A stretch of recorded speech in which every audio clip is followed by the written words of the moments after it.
비나 눈이 내리겠습니다. 강원 중부 산지에는 대설 예비특보가 내려져 있습니다. 오늘 미세먼지 농도는 경기 남부와 충청, 호남에서 나쁨 수준을 보이고 있습니다. 바다의 물결은 풍랑 예비특보가 발효 중인 동해와 서해, 남해 먼 바다에서 2, 3m로 높게 일겠습니다. 내일부터는 다시 기온이 크게 떨어지며 추위가 이어지겠습니다. 서울 현재 기온 1.7도입니다. 이규봉이었습니다. 5시 뉴스를 마칩니다. KBS 대한민국 중심 채널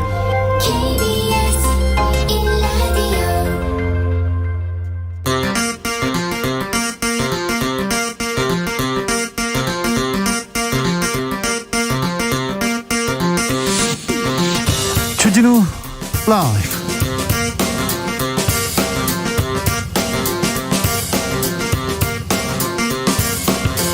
(2022년 2월 14일) 월요일입니다. 안녕하십니까, 주진우입니다. 민주당 이재명 후보 국민통합정부의 통합대통령이 되겠다, 보복 정치를 넘어서겠다고 했습니다. 국민의힘 윤석열 후보는 법무부 장관의 검찰총장 수사지휘권 폐지하겠다, 문제 계속되면 공수처도 폐지하겠다고 했습니다. 안철수 후보의 단일화 제안은 환영하지만 여론조사 방식은 싫다고 했는데요. 심상정 후보는 그 누구와도 단일화는 없다, 윤 후보 적폐 발언에 대해서는 최악의 실언이었다고 비판했습니다. 23일 앞으로 다가온 대선 판세, 정치적 원의 시점에서 읽어봅니다. 3월 9일 대선 당일 코로나 격리자와 확진자 투표할 수 있습니다. 오후 6시부터 7시 반까지 투표할 수 있습니다. 오늘부터 코로나 백신 4차 접종 시작됐습니다. 누구부터 맞는지, 3차 접종은 언제 맞을 수 있는지, 백신 4차 접종에 대한 모든 궁금증 질병관리청 담당자와 알아봅니다. 미국 바이든, 러시아 푸틴 대통령의 전화 담판. 그러나 소득은 적었습니다. 우크라이나 군사적 긴장 계속 고조되고 있는데요. 미국은 16일 침공 가능성 있다면서 경고했는데 러시아에서는 부인했습니다. 미국 러시아 갈등 커지고 미국 중국 갈등도 심각해지는데 이 분위기에 대한민국 차기 대통령의 숙제 만만치 않습니다. 어렵습니다. 대선 후보들은 어떻게 이 숙제를 풀지 외교 안보 공약 김은지 기자와 정리해 보겠습니다. 나비처럼 날아 벌처럼 쏜다. 여기는 주진우 라이브입니다.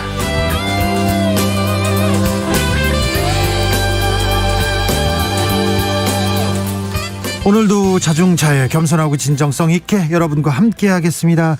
4651님께서 여기 양산은 비가 조용히 내립니다. 오랜만에 내리는 비에 반갑기도 하고 봄을 재촉하는 것 같아 40대 아침은 설렙니다, 이렇게 했는데 서울도 비가 내리기 시작했습니다. 전국적으로 비 내리는데 많으니까 퇴근길에 안전운전 하시고 조심히 귀가하시기 바랍니다. 코로나 확진자 연일 5만 명대에 이릅니다. 당분간 확진자 수 계속 늘어날 거라고 하는데 조심하셔야 됩니다. 누구라도 코로나 걸릴 수 있습니다. 코로나 확진에 대비를 조금 해야 될 텐데요. 검사부터 재택치료까지 궁금한 거 있으면, 그리고 4차 접종 오늘부터 시작됐는데 궁금한 점 있으면 보내주십시오. 2부에서 저희가 모두 물어봐서 정리하겠습니다. 샵 9730, 짧은 문자 50원, 긴 문자는 100원이고요. 콩으로 보내시면 무료입니다. 그럼 주진우 라이브 시작하겠습니다.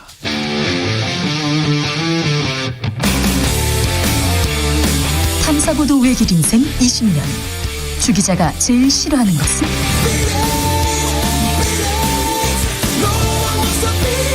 이 세상에서 비리와 부리가 사라지는 그날까지, 오늘도 흔들림 없이 주진우 라이브와 함께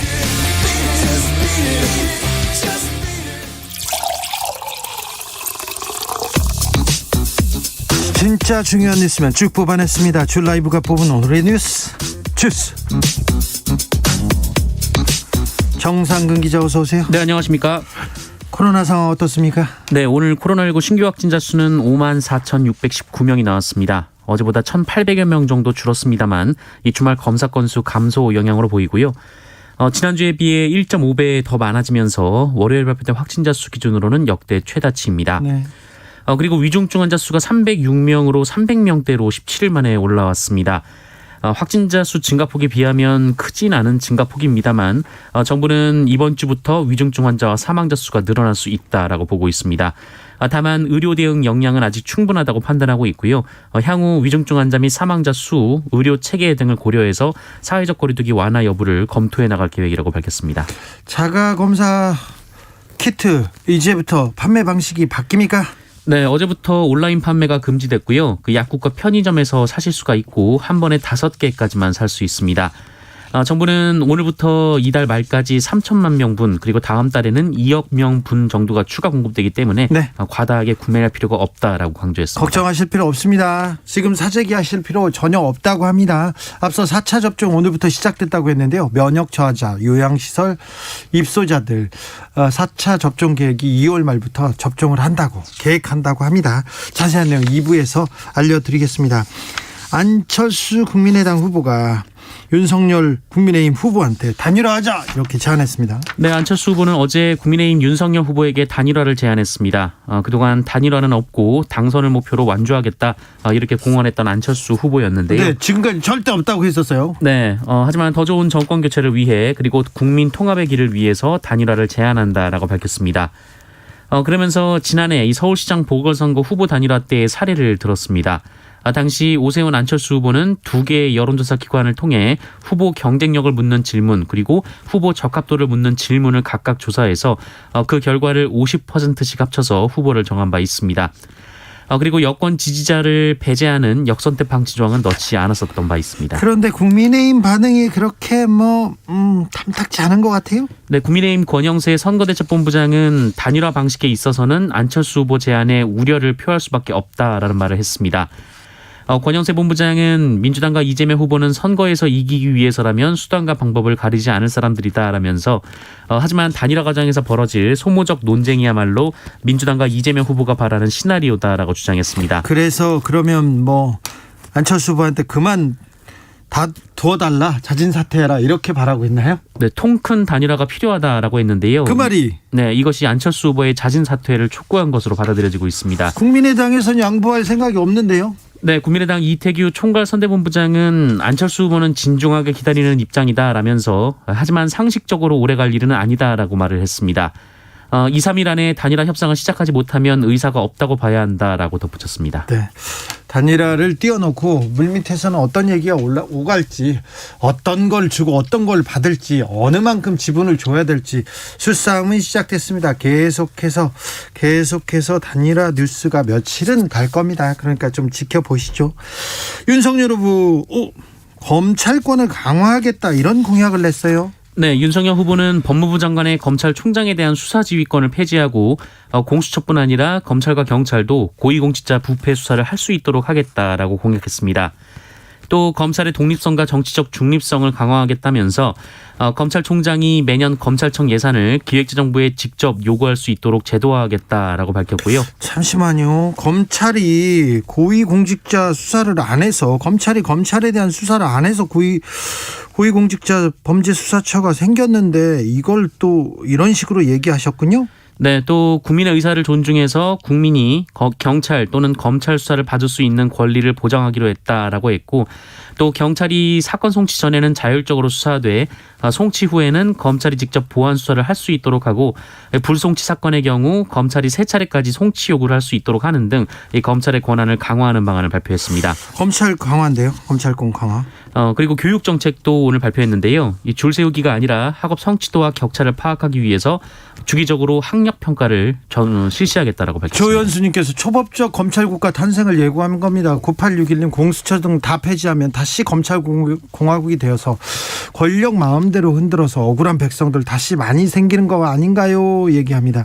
담비님께서는 절대라고 할 때 아무것도 모르는 나는 분명히 절수할 거라고 했습니다. 분명히 했어요. 이렇게 얘기했는데 검찰권을 강화한다. 이 공약이 국민들한테 어떻게 점수를 딸지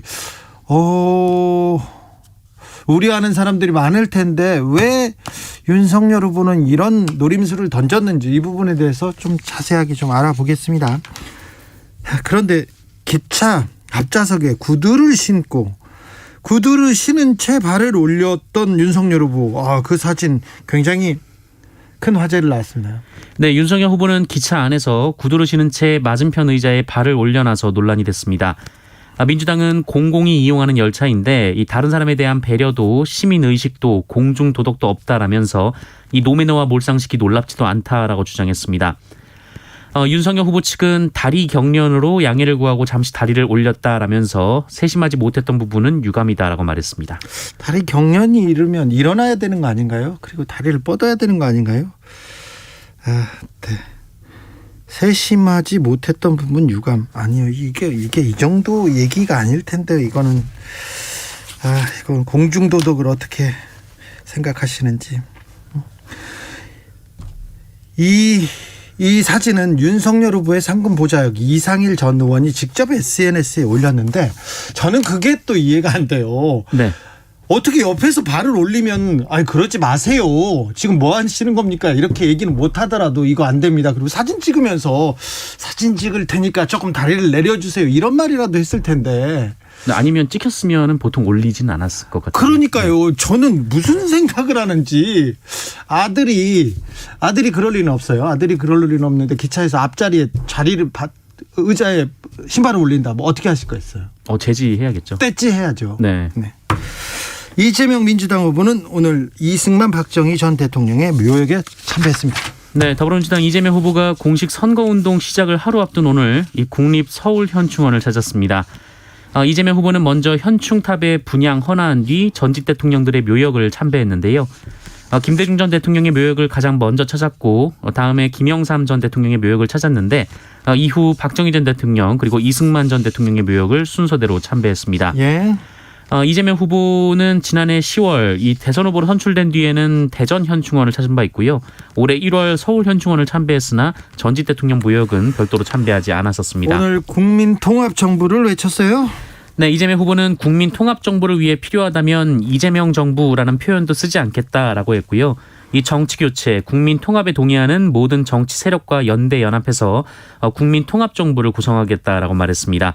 또 임기 내 개헌을 공약하며 이 대통령 4년 중임제 등 개헌에 도움이 된다면 필요한 만큼의 임기 단축을 수용하겠다라고 밝혔습니다. 국회에서 추경 협상 계속하고 있는데 국회는 합의하는 곳이 아닙니다. 이런 박지원 국정원장의 얘기가 생각납니다. 왜 안 됩니까? 네, 합의에 이르지 못했습니다. 왜 안 돼요? 일단 방역지원금 액수가 쟁점인데요. 왜? 정부가 이번 추경을 통해서 이 소상공인 320만 명에 1인당 300만 원씩 지급을 추진하는 가운데 야당은 1,000만 원으로 확대할 것을 요구하고 있습니다. 민주당은 500만 원을 요구했다가 정부의 반대가 이어지자 300만 원을 먼저 지원한 후 이후 보완하는 방식을 제안했습니다만 국민의힘은 이를 수용하지 않고 있습니다. 돈을 얼마를 먼저 줄 거를 가지고 이렇게 싸우고 있군요. 네, 다만 그 특수 형태 근로종사자, 프리랜서, 이 법인 택시 기사 등 사각지대에 놓인 취약계층에게 지원금을 지급하는 것에는 공감대를 형성한 것으로 알려졌습니다. 코로나 격리자, 확진자도 대선 투표 참여할 수 있습니다. 네, 이번 대선부터 별도의 투표 시간이 마련됩니다. 네. 국회는 오늘 본회의를 통해서 관련 법을 처리했는데요. 이에 따르면 투표소를 격리자 등에 한해서 오후 6시에 열고 저녁 7시 30분에 닫도록 했습니다. 그러니까 6시까지 보통 투표를 하는 분들은 6시까지 해야 돼. 정전대로. 그죠? 네. 근데 6시부터 7시 반까지는 격리자나 확진자가 투표하는 겁니다. 그렇습니다. 늦게 가시면 안 됩니다. 7시 반까지 미뤄진 거 아닙니다. 절대 조심하셔야 됩니다. 저희가 한 번 더 공지하겠으나 6시까지. 보통 사람들은 6시까지고 좀 편찮으시거나 격리되신 분들은 7시 반까지 6시에서 7시 반까지 투표하게 됐다는 거 알려드립니다. 한미일 외교장관들이 무릎을 맞댔습니다. 그래서 북한을 규탄하는 내용의 성명서 발표했습니다. 네, 한미일 외교장관들이 어제 하와이에서 만나서 북한의 잇따른 미사일 발사 등 한반도 관련 현안을 중점 논의했습니다. 또 공동 성명을 통해 북한의 탄도미사일 발사를 규탄하면서 북한이 영내 불안정을 야기하고 있다며 깊은 우려의 뜻을 밝혔습니다. 네. 다만 북한에 대한 적대적 의도는 없다라면서 전제 조건 없는 대화의 문은 여전히 열려 있다라고 강조하기도 했습니다. 정의용 장관, 그 일본 외교 장관하고 이렇게 처음은 아니죠. 만났는데 첫 대면 회의가 맞습니다. 첫 네. 대면 회의를 했는데 좀 진전이 있었습니까? 네, 한일 양국은 강제징용 문제 그리고 사도광산 유네스코 세계유산 등재 추진 등 현안에 대해서 입장을 얘기를 했는데요. 이 별도의 합의는 없었습니다. 아, 그렇습니까? 박근혜 정부 시절에 이렇게 꼬여버린 실타래를 여전히 지금 풀지 못하고 있는데 한일 관계도 조금 개선돼야 될 텐데. 네, 외교는 뭐 레임덕도 뭐 그 대선도 없습니다. 계속해서 좀 열심히 앞으로 전진해야 됩니다. 우크라이나 상황 걱정입니다. 전쟁이 일어날 것 같다 이런 얘기도 하고 있는데요. 전 지역이 여행 금지 구역으로 지정됐습니다. 네, 정부가 어제 우크라이나 전 지역을 여행 금지 지역으로 지정했습니다.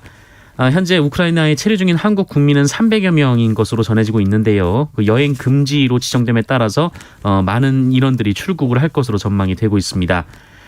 여행 금지는 강제성이 있는 조치이고요. 현지에서 철수하지 않으면 여권법 등에 따라 처벌을 받을 수가 있습니다. 네. 한편 우크라이나 상황은 갈수록 안 좋은데요. 러시아가 모레 이 우크라이나를 침공할 수 있다 이런 관측까지 나오고 있는데 미국과 러시아 정상이 지난 주말 1시간가량 전화통화를 하고 이 사태를 논의했습니다만 긴장 해소를 위한 별다른 진전은 없었던 것으로 전해지고 있습니다. 여행 금지구역 그러면 여행 가면 어떨까 그렇게 생각하시는 분들이 있습니다. 절대 안 됩니다. 절대 안 됩니다. 그거 위험합니다. 우크라이나 상황 심각합니다. 네. 우병우 전 청와대 민정수석 변호사 개업에 제동이 걸렸습니다. 네, 우병우 전 청와대 민정수석이 향후 5년 동안 변호사 개업을 할 수가 없게 됐습니다. 법무부가 지난 11일 이 대한변호사협회에 우병우 전 수석의 변호사 개업 등록을 취소해달라라는 내용의 명령서를 발송을 했습니다. 변협은 명령서를 공식 접수하는 대로 등록 취소 절차를 밟을 예정이라고 합니다. 우병우 전 수석은 박근혜 정부 당시 국가정보원을 통해 불법 사찰을 한 혐의 등으로 기소돼서 지난해 9월이죠. 이 대법원에서 징역 1년이 확정이 됐습니다. 네.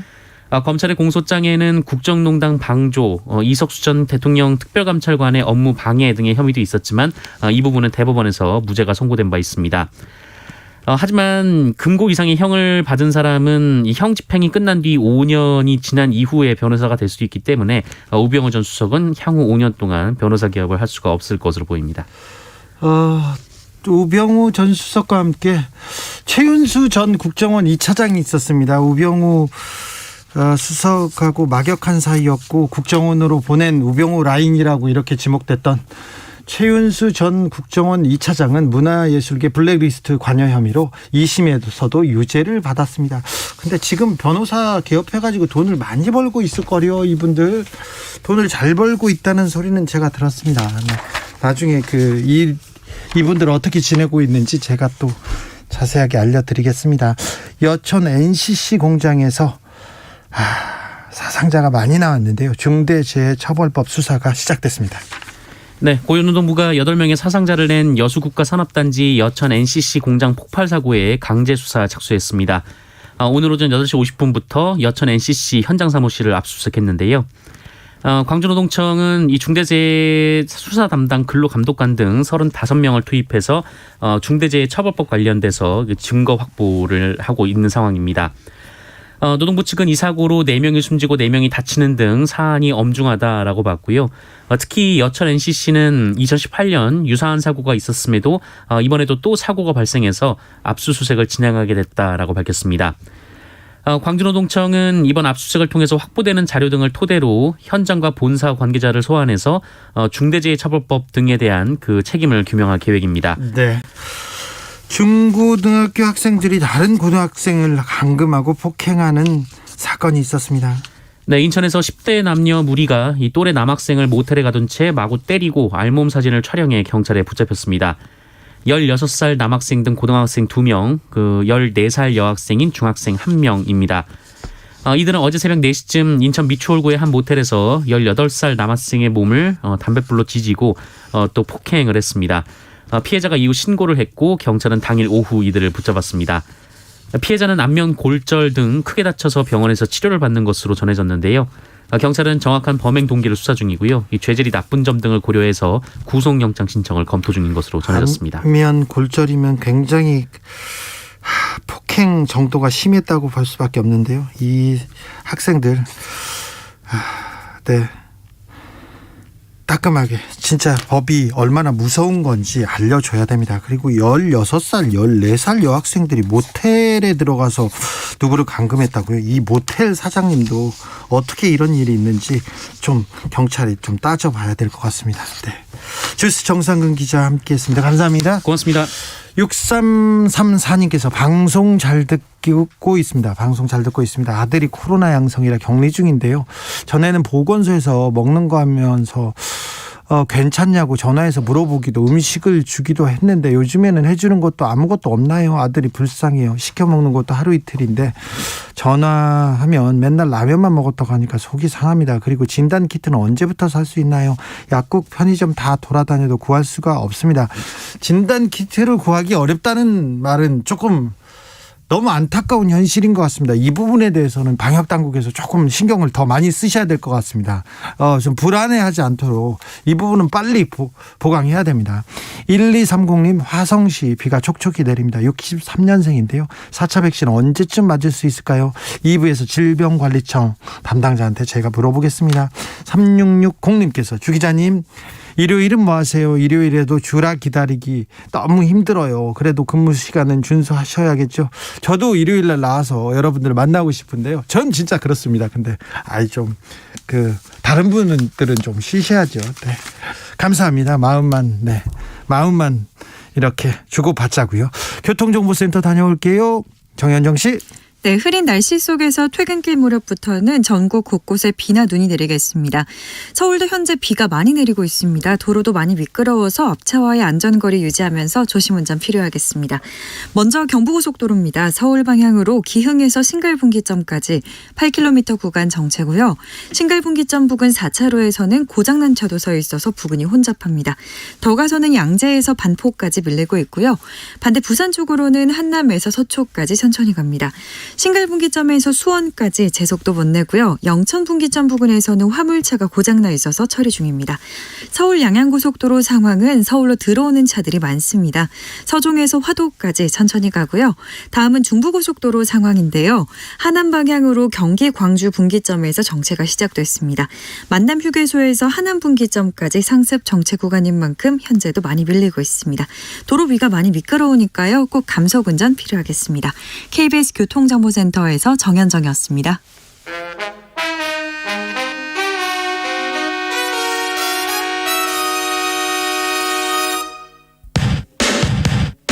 주진우 라이브 돌발 퀴즈. 오늘의 돌발 퀴즈는 객관식으로 준비했습니다. 문제를 잘 듣고 보기와 정답을 정확히 적어 보내주세요. 베이징 올림픽 여자 컬링 대표팀 팀킴이 미국과의 경기에서 져서 2연패를 당했습니다. 하지만 팀킴은 침울해하지 않고 긴장을 풀기 위해 숙소에서 윷놀이를 하며 다음 경기에 대비할 계획이라고 하는데요. 팀킴의 다음 경기는 바로 오늘 밤 9시 5분에 열리는 한일전입니다. 일본과의 경기에서 이겨야 4강 진출 가능성을 높일 수 있는데요. 자, 여기서 문제. 강릉시청 소속 여자 컬링팀인 팀킴의 멤버가 아닌 사람은 누구일까요? 보기 드릴게요. 1번 김영미, 2번 김은정, 3번 김아랑. 다시 한번 들려드릴게요.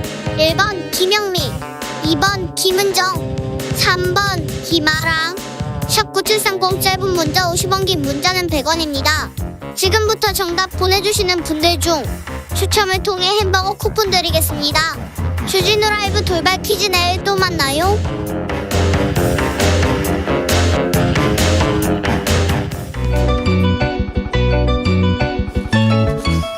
한층 날카롭다. 한결 정확하다. 한편 세심하다. 밖에서 보는 내밀한 분석, 정치적 원의 시점. 오늘의 정치권 상황 원회에서 더 정확하게 분석해드립니다. 최민희 민주당 선대위 미디어 특보단장, 어서 오세요. 네, 안녕하세요. 불굴의 희망 최민희입니다. 그리고 김용남 전 자유한국당 의원, 어서 오세요. 네, 안녕하세요. 네. 호기심 천국 김용남입니다. 네, 김용남 의원님. 네, 잘 지내셨죠? 예, 그럭저럭 잘 네. 지내고 있습니다. 자, 주말 현재 판세 어떻게 보십니까? 박빙인 가운데 윤석열 후보가 다소 우세한 네. 판세가 지속되고 있는 것 같고요. 우세가 좀 예. 우세 판세가 지속되다가 조금 붙고 있는, 좀 따라잡고 있는 지지도가 거의 접전인 상태로 지금 붙고 있다. 여기까지는 여론조사 결과가 조금 차이가 좁혀진 여론조사 결과가 일부 나왔죠. 네. 네. 근데 이제 전반적인 내용을 좀 봐야 되겠고, 그리고 이제는 안철수 후보가 단일화라는 큰 이슈를 던졌기 때문에 네. 단일화 여부에 따라서 뭐 한 번 또 파동을 치겠죠. 네, 김영남 의원께서 계속해서 단일화가 가장 큰 이슈가 될 거라고 말씀하셨습니다. 어떻게 보고 계십니까, 최민희 의원님? 그러니까 우선 그동안엔 박빙 열세 네. 민주당이 맞았는데 지난 금요일 이후부터 그냥 박빙 됐다고 봅니다. 그리고 아하. 그 박빙을 주도한 나이대가 20, 30대 여성. 그동안에 20, 30대 여성이 여론조사를 하면 거의 답변을 안 했습니다. 안 했죠. 그런데 지난 금요일 이후 20, 30대 여성의 응답률이 조금 늘어났습니다. 아, 그래요? 예, 그리고 그 동력으로 윤석열 후보는 떨어지고 이재명 후보는 큰 폭으로 올랐어요. 그 나이대가. 네. 그러면서 진짜 박빙으로 봅니다. 네. 네. 윤석열 후보의 적폐 발언이 여파를 미치고 있는 것 같은데 오늘 검찰 공약을 내놨는데 이거 검찰 공화국 되는 거 아니냐 걱정하는 사람들도 많을 것 같아요. 어찌 보셨는지요, 김영남 의원? 문재인 정부 들어서 법무부 장관이 검찰총장을 향해서 수사지휘권을 3번 발동했거든요. 근데 그 3번이 이 수사지휘권을 발동할 만한 사안이나 상황이 아닌 상태에서 지극히 정치적인 이유에서 발동이 됐어요. 그러다 보니까 검찰의 어떤 독립적인 수사 기능이라는 게 지금 많이 무력화되어 있는 상황이라서 사법기관으로서 준사법기관으로서의 독립성을 확보한다는 의미에서, 그리고 정치 권력으로부터 어떤 안전막을 만들어줘야 된다는 의미에서 법무부 장관의 수사지휘권을 폐지하겠다는 공약을 내놨고, 네. 지금 문재인 정부 들어서 약해진 사법 기능의 회복을 고려해 볼 때 적절한 공약이라고 생각이 듭니다. 우선 이명박 박근혜 정권 때는 수사지휘권 발동이 필요가 없었습니다. 이유는 청와대 민정, 법무부 그리고 검찰 수뇌부가 한 몸이었기 때문이라고 생각합니다. 네. 그런데 공개적으로 수사 지휘한다는 건 인적 카르텔이 없다는 뜻이기 때문에 정상적인 법적 절차였다고 보고, 오늘 첫 일성이 윤석열 후보의 첫 일성은 검찰 독립국가. 그걸 검찰 공화국이라고 얘기하기도 하는데 저는 검찰 독재 국가를 꿈꾸나 이런 느낌이 들었습니다. 통제 시스템이 하나도 없어요. 그러면 사실은 그렇게 하려면 검사장 직선제라도 들고 나와야 되는 겁니다. 그래야 완결성이 있죠. 예를 들면 대통령도 탄핵 절차가 있는데 검찰총장은 어떻게 되는 겁니까? 그래서 저는 검찰 독립국가를 꿈꾸는 메시지를 일성으로 내걸고, 이재명 후보는 국민통합 경제대통령 이렇게 내걸어서 각이 확실하게 섰다. 그래서 출발 지점에서 각자가 잘하고 하고 싶은 것을 확실하게 내걸고 이제부터 이제 국민에게 심판받겠다. 각이 씁니다. 그래서 그냥 객관적으로 말하면 국민통합 경제대통령 이재명 후보 대 검찰 독립국가를 꿈꾸는 윤석열 후보, 이제 이렇게 각이 쓰고요. 네. 이거를 이제 제식으로 얘기하면 만약에 검찰 독립국가라면 검사장 직선제가 같이 가면 독립인데 아무런 통제 장치가 없이 검찰 독립만을 주장하고 있기 때문에 예산권, 인사권, 뭐 최소한의 그 선출 권력의 통제 안 받겠다는 거라 저는 검찰 독재 국가를 꿈꾸나 이런 의혹이 생길 거라고 봅니다. 그러니까 검찰권에 대해서 통제를 해야 된다는 이런 발상이 사실은 대단히 독재적인 발상이거든요. 아, 그래요? 이재명 후보도 얼마 전에 비슷한 얘기를 했어요. 임명된 권력이 선출된 권력의 말을 듣지 않는 것은 민주주의에 반한다, 이런 언급을 한 적이 있거든요. 네. 이게 뭐냐면 선출된 권력이라는 것은 정치 권력이죠. 그러니까 국가의 모든 행정이나 사법 기능 자체가 정치 권력에 복종해야 된다. 사실은 일당 독재를 하는 나라에서나 가능한 얘기입니다. 왜냐하면 검찰에 대한 통제, 정치 권력의 통제가 필요하다고 말씀하시는데 검찰에 대해서는 사법적 통제가 이루어지죠. 검사가 영장 청구한다고 바로 구속돼요? 법원에 영장 심사가 있는 거고 기소를 하더라도 1심, 2심, 3심 재판을 통해서 어떤 결과가 나오는 것이죠. 그런 사법적 통제를 하는 게 서구식 민주주의를 하는 정상적인 민주주의 국가인데 선출된 권력, 정치 권력에 대해서 사법 기능이 됐던 행정 기능이 됐던 무조건 복종하고 정치 권력의 말을 따라야 된다. 이렇게 하는 나라는 사실 중국이나 북한 같은 나름대로의 민주주의를 한다는 독재 국가들밖에 사실은 없어요. 근데 민주당이 딱 사고 자체가 그래요. 잠깐만요. 그러면 지금까지 법무부 장관의 검찰총장 지휘권은 법이 명시하고 있었고 그 법은 대한민국이 만든 거잖아요. 지난 정권에도 있었어요. 지난 정권에도 있었고 이명박 때도 있었고 박근혜 때도 있었습니다. 그리고 이거는 계속 있어 왔어요. 그러면 그 말이 안 되는 거고. 그다음에 저는 이렇게 생각합니다. 대단히 지극히 제한적인 요건으로 되어 있죠. 아니 제한적인 조건 이건 어쨌건 법에 법무부 장관의 검찰총장 지휘권은 명시되어 있습니다. 이건 무슨 뜻이냐면 법무부 장관의 검찰총장 지휘권의 권위는 그럼 어디서 나오냐. 선출된 권력인 대통령이 임명한 법무부 장관이기 때문에 나오는 것이거든요. 그래서 저는 제가 그래서 말씀드리잖아요.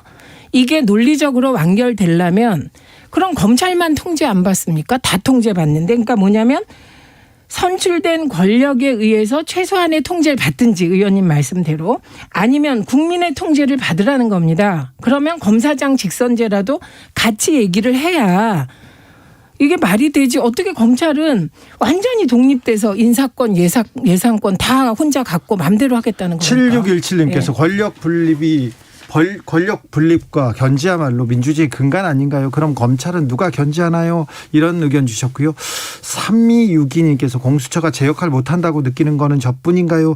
공수처도 잘못하면 폐지하겠다고 했던 그 부분 가지고 검토하겠다는 얘기를 가지고 얘기해 주신 것 같은데요. 근데 김용남 의원님 검사 출신이고 솔직히 물어보자고요. 자, 검사 출신의 검찰총장을 하다가 정치권에 직행한 윤석열 검사. 윤석열 후보죠. 윤석열 후보가 한동훈이나 누구 측근들 데려다가 이렇게 검찰공화국 만드는 거 아니야. 이런 우려가 조금 있는데 이 검찰 공약을 내는 것 자체가 이게 플러스보다 마이너스가 큰 거 아닙니까? 검찰공화국 자체가 불가능하다니까요. 검찰 기능이 국가 기능 중에 몇 %나 차지하는데요. 알겠어요. 1%도 안 돼요. 자, 두 번째로 사실은. 적폐 발언은 예. 캠프 내에서도 국민의힘 내부에서도 이거 괜히 건드렸다 이런 얘기 나오죠.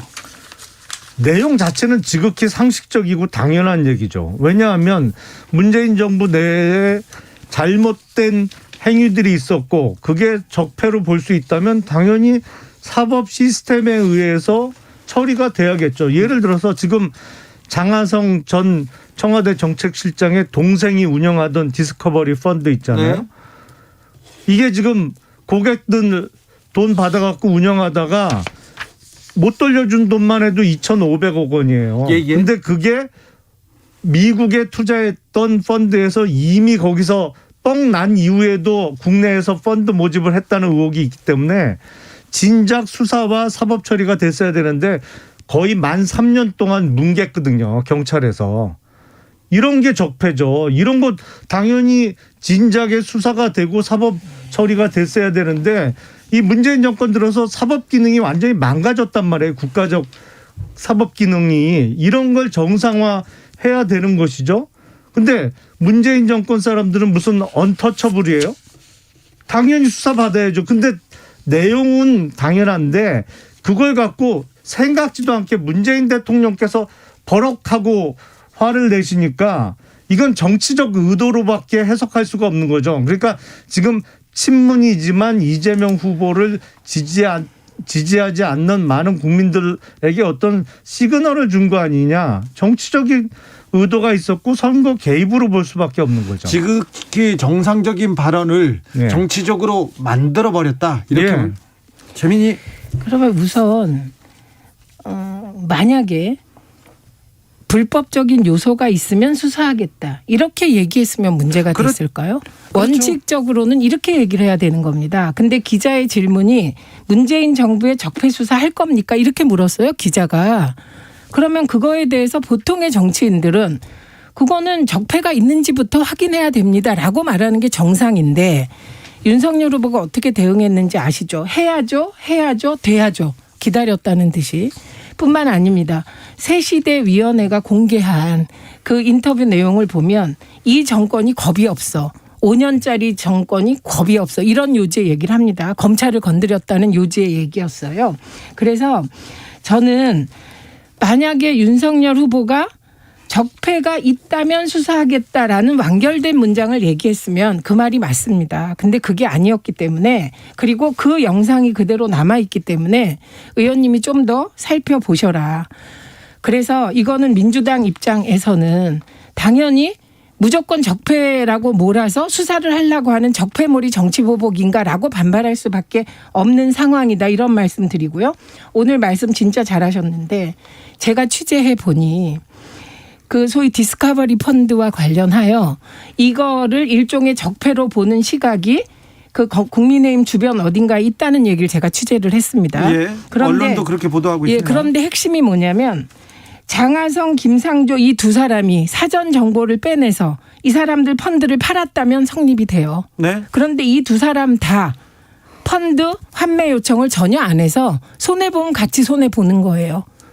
그리고 지금 경찰이 수사를 안 했다고 했는데 이미 금융감독원이 수사를 했고 그리고 경찰이 일부 자료를 넘겨받아서 이게 경찰에 의해서 공개된 거거든요. 그런데 의원님 아시겠지만 이런 펀드 관련한 수사는 시간이 오래 걸립니다. 오죽하면 도이치모터스 주가 조작 김건희 씨 관련하여 지금 검찰이 소환 조사도 김건희 씨 안 하고 있지 않습니까? 이게 2010년부터 2012년 말까지 벌어진 일을 2021년에도 수사를 제대로 못하고 있지 않습니까?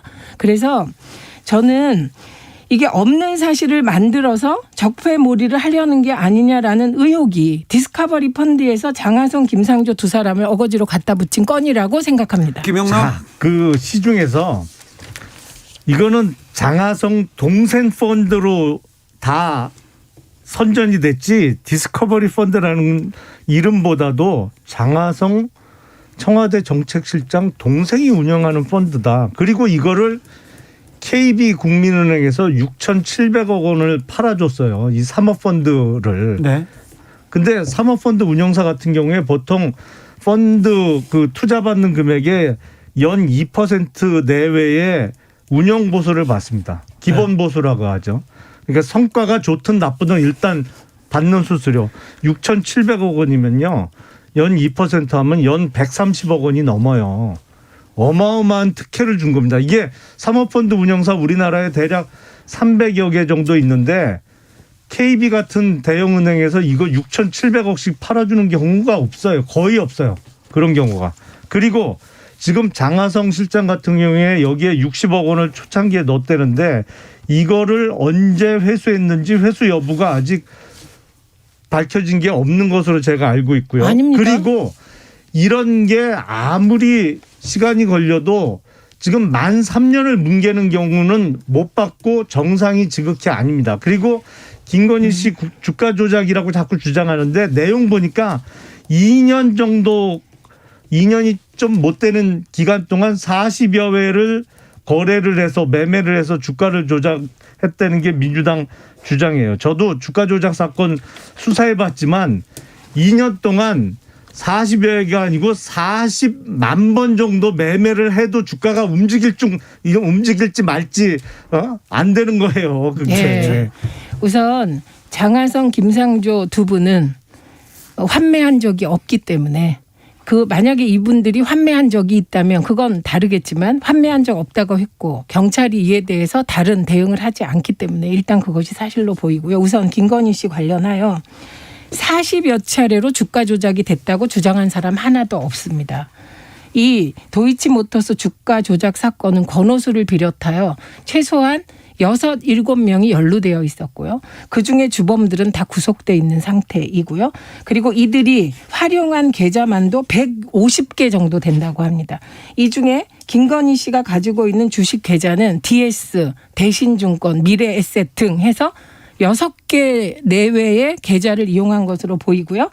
이 40여 차례를 김건희 씨만 그렇게 해서 주가 조작에 관여한 것이 아니냐는 의혹을 받고 있는 거고, 이 150여 개의 통장을 활용하여 권오수 등이 한 주가 조작 그 행위는 훨씬 더 많죠. 의원님 말대로. 아니 그게 예, 그런데 김건희 씨하고 뭔 상관이냐고요. 아니요. 그 40여 차례가 통정 거래, 본인과 최은순 사이의 거래, 또 본인과 본인 사이의 거래. 자. 그래서 전형적인 주가 조작의 거래 행태를 보였다는 이 겁니다. 내용은 주진우 라이브에 홍사훈 기자가 나와서 지난주에 인터뷰해 놓은 게 있으니까 그 내용만 보면 간단하게 정리됩니다. 네, 이게 네. 주가 조작은 어렵거든요. 그런데 주진우 라이브 그 부분 다시 한번 찾아보십시오. 김양구님께서 지금까지 사법적 통제가 잘 이루어졌나요? 김학의, 윤대진 사건 잘 수사되었나요? 이렇게 물어봅니다. 0785님께서 모든 회사가 총무과는 1%도 안 되는데요. 힘은 총무과가 제일 세요. 이런 얘기도 했습니다. 자, 넘어가겠습니다. 그래도 지난 주말에 가장 또 뜨거웠던 뉴스는 동공 안 흔들리셔도 됩니다. 괜찮습니다. 누가 잘못한 거 아니에요. 아니요. 네, 저기 전혀 흔들릴 일이 없어요. 열차에서 네. 이거 신발 올려놓는 거 이건 좀 너무한 거 아닙니까? 윤석열 후보. 부주의했죠. 네. 사과드렸잖아요. 네? 네. 부주의로 사과 안 했어요. 유감 표명했지. 유감이라고. 그리고 저는 더 유감 표명이 사과. 아니죠. 유감 표명과 사과는 다르죠. 유감은 사과할 정도는 아닌데 문제가 있는 것 같다 이고요. 중요한 거는 거기는 어떻게 된 동네이기에 이게 사람들이 다 보고 이게 그냥 그 후보의 그 대형 그 승용차 아니라면 이해가 가요. 그런데 이거는 어쨌든 공공 열차잖아요. 아무리 빌려서도 그 열차에서 후보가 구두를 신고 다리를 쭉 뻗고 의자에 발을 얹으면 적어도 거기 옆에 이상일 의원하고 김병민 대변인 있으면 귓속말로 후보님 이건 아닙니다. 그걸 못하는 분위기라는 거잖아요. 아니 그걸 사진을 찍어서 게다가 올리는 사진을 찍어서 올리는 건 뭐고 그 사진을 또 내리는 건 뭡니까? 아니 그런 걸 자살골이라고 하는 거죠. 아, 네. 아니 그러니까 그게 소위 윤석열차라고 저희가 그 코레일에서 길차를 통째로 빌린 거잖아요. 네네. 그걸 빌려서 그러니까 임차를 한 거죠. 기차를. 그러니까 무슨 KTX나 무궁화호에 표를 끊고 여러 사람이 탄 게 아니고 기차 자체를 빌려서 그거로 이제 지방을 돌면서 이렇게 순회를 한 건데 그러다 보니까 아무래도 일종의 렌트 기차가 된 거죠. 렌트 카가 아니고. 네. 그러다 보니까 좀 더 편한 자세로 있었던 것 같은데 뭐 부주의했습니다. 네. 근데 중요한 거는 자살골은 자책골로 바로 잡습니다. 네네 자책골. 네. 네. 그런데 경련이 일어서 다리를 뻗었다. 이거 진짜 말이 안 돼요. 그러니까 저는 이럴 때 그냥 깔끔하게 사과하고 끝내야지. 제가 경련 전공이에요. 아, 그래요? 다리에 경련이 그렇게 잘 일어요. 그랬어요? 그리고 동갑이에요. 제가 윤석열 후보랑. 진짜요? 네. 그런데 제가 훨씬 젊어 보이죠. 그런데 그 다리가 경련이 일면 그렇게 꼬고 있지 못해요. 경련이 일면 이걸 발목을 직각으로 해서 펴주는 게 먼저거든요. 그 경련 얘기는 윤석열 후보가 한 적은 없는 것 같은데. 이준석 대표가 아니에요. 아니요, 윤석열 후보는 그런 후보도 얘기를 안 했어요. 다리에 경련이 일어나서 그랬다고. 그래서 이제 이런 일이 터졌을 때 깔끔하게 사과하는 것과 예를 들면 변명을 대는 건 다른데 이준석 대표는 너무 말이 많으세요. 예를 들면 이준석 대표가 지금 30대고 윤석열 후보가 60대인데 우리 후보가 이래서 제가 대신 사과한다는 그 태도는 뭡니까? 그리고 대신 사과할 일도 아닌 것 같은데. 그러니까 변명의 내용은 뭡니까? 오히려 사과한다면 이상일 의원이 하셔야죠. 제가 짧았다 이렇게. 그래서 이거는 저는 국민의힘이 언론이 너무 우호적이라 이런 일이 벌어진다고 생각합니다. 김영남 의원님. 네. 윤석열 후보한테 이렇게 직언을 할 만한 사람이 옆에 없는 거 아닙니까? 왜 없어요? 있죠. 김영남 의원 같은 사람이 없잖아요. 아니 제가 잠시 그 캠프는 떠나 있습니다만 저 말고도 여러 사람이 있으죠. 아니 있으면 다리를 신발을 신고 올려놓으면 이런 건 못하게 해야죠. 지금 뭐 하는 거냐고. 아니 선거 때는 사실 뭐니 해도 후보가 제일 힘들죠. 네. 뭐 육체적으로도 그렇고 정신적으로도 그렇고 제일 힘들죠. 그러니까 그게 지방을 이렇게 계속 도는 일정을 며칠 하다 보니까 다리가 좀 힘들고 피곤해서 뻗은 거를 이제 주위 사람들이 그 기차를 통으로 저희 당에서 빌린 거다 보니까 개인 차량 비슷하게 좀 편하게 생각을 했던 모양입니다. 네. 잘못했죠 뭐. 네, 2216님께서 좀 더 편한 자세라고 해도 변명 필요 없이 깔끔한 사과하면 됩니다. 이렇게 얘기합니다. 8430님 다리에 경련이라면요. 바로 올리지 말고 마그네슘 드세요. 얘기합니다. 건강은 괜찮으시겠죠? 건강 상태가 안 좋다는 그런 얘기는 없었습니다. 자, 김영남 의원께서 이번 대선에서 가장 중요한 이슈, 다른 건 다 부차적이고 단일화가 가장 결정적인 변수가 된다고 계속해서 강조해 오고 있습니다. 이 단일화는 어떻게 될 것 같습니까? 우선 시간은 안철수 후보 편이 아닙니다. 네. 솔직하게 말씀드리면 내일부터 공식 선거운동에 들어가잖아요. 그러면 기존에는 없던 유세차도 각 지역마다 돌고 아침 저녁으로 동일한 유니폼을 입은 선거운동원들 돌아갑니다. 출퇴근 인사를 하고. 근데 노래 틀고 이제 율동도 하고요. 그렇죠. 율동은 아직 오미크론 때문에 가능할지 모르겠습니다만, 근데 당장 내일 출근길부터 국민의힘, 민주당 유세차가 이제 곳곳에서 보일 텐데 지역마다 대략 지금 200대 이상을 제작을 하니까요. 전국에. 국민의 당 유세차가 보이는지 한번 유심히 보세요. 네. 그런 의미에서 내일부터 시작된 22일간의 선거운동 기간을 포함해서 시간은 안철수 후보 편은 아니라고 생각을 합니다. 자, 우선 제가 늘 15%를 얘기해 왔습니다. 네, 안철수 부분입니다. 후보가 완주하냐 단일화하냐의 경계가 15%다. 그게 이제 선거운동 비용을 보존받을 수 있는 프로테이지고 10%가 되면 또 어느 정도 받고 이렇게 되거든요. 근데 저는 지금 안철수 후보는 자기의 정치 인생에서 가장 굴욕적인 상황을 맞고 있다. 이렇게 생각합니다. 예. 그리고 이 굴욕적인 상황은 국민의힘이 솔직히 말씀해 보세요. 여론조사 단일화, 칸막이 없는 단일화 안 받으실 거잖아요. 그러니까 민주당 지지자들을 걸러내지 않는 오세훈식 단일화는 안 받을 거잖아요. 여론조사는 안 받습니까? 그럼 그거는 여러 가지 여론조사는 문제가 있죠. 그러니까 안 받으실 거잖아요. 네. 그런데 안철수 후보는 100% 여론조사 단일화를 제안한 겁니다. 예. 그리고 국민의힘은 거부한 거예요. 예. 그런데 일부 언론이 이거를 윤석열 후보가 환영하는데 아쉽다 이런 식으로 해서 뭉개시는데 이건 명백히 100% 여론조사 단일화는 국민의힘이 거부한 겁니다. 그러면 안철수 후보에게 지금 남은 것은 국민의힘은 단일화 없이도 이긴다는 분이 다수세요. 김용남 의원처럼 합리적인 분은 소수로 보여요. 제가 취재를 해보면. 네. 그러면 이런 분위기 속에서 남은 길은 하나잖아요. 총리 줄 테니까 그냥 굴복해. 아니면 과기부 장관 줄 테니까 굴복해. 이게 거래이고요. 이런 식이라면. 정권 교체를 위해서 굴복해. 그거는 너무 정치인답지 않은 요구잖아요. 아니 저희는 그래서 그건 전혀 굴복이라고 표현도 안 하고 생각도 안 하고 그건 대승적 결단이라고 저희는 이준석 생각합니다. 한국 아니고 항복 아닙니까? 대승적 결단이죠. 대승적 항복 아닙니까? 이준석 대표가요. 혹시 했는데 역시고 역시 했으니 역시다. 그래갖고 부처님 손바닥에 손오공을 넣고 그 얼굴을 안철수 후보로 조롱하는 거 그러면 안 돼요. 올렸습니다. 조롱이죠, 조롱. 저렇게까지 조롱을 할 수가 최대한 있나. 존중해드리고 네. 안철수 후보의 대승적 결단을 김영남 기대해야죠. 대승적 결단이 아니라 대승적 항복이라니까. 결단이죠. 그러니까 그리고 결단인데 내용이 네. 항복인 건데 그 아름다운 단일화는 이미 끝났다. 이게 아니요, 핵심입니다. 얼마든지 가능하고요. 그리고 그럼 100% 여론조사 받으시면 돼요. 여론조사 경선을 하게 되면 사실은 지는 쪽은 출마를 못 하잖아요. 네. 근데 그거는 사실상 패배죠. 네. 하지만 시너지 효과가 더 크게 날 수 있는 것은 어느 한쪽이 대승적 결단을 해주는 알겠습니다. 겁니다. 그건 윤석열 후보가 100% 여론조사 받으면 대승적 됩니다. 결단을 내리면 안철수 후보의 정치적 미래는 어떻게 될지 또 네, 궁금합니다. 0785님께서 윤석열 후보가 언론중재법에 대해서 찬성 의견을 내셨던데 어떻게 생각하시는지요? 이게 물어보는데 징벌적 손해배상 반대를 외치던 윤석열 후보가 왜곡한 기사 하나로 언론사 전체를 파산할 수 있는 강력한 시스템 필요하다 이렇게 얘기를 했더라고요. 김영남 의원님. 아니 그러니까 그 법은 찬성한 건 아니고요. 뭐 조금 잘못하신 거고 사실은 그 고의 또는 중대한 과실로 명백히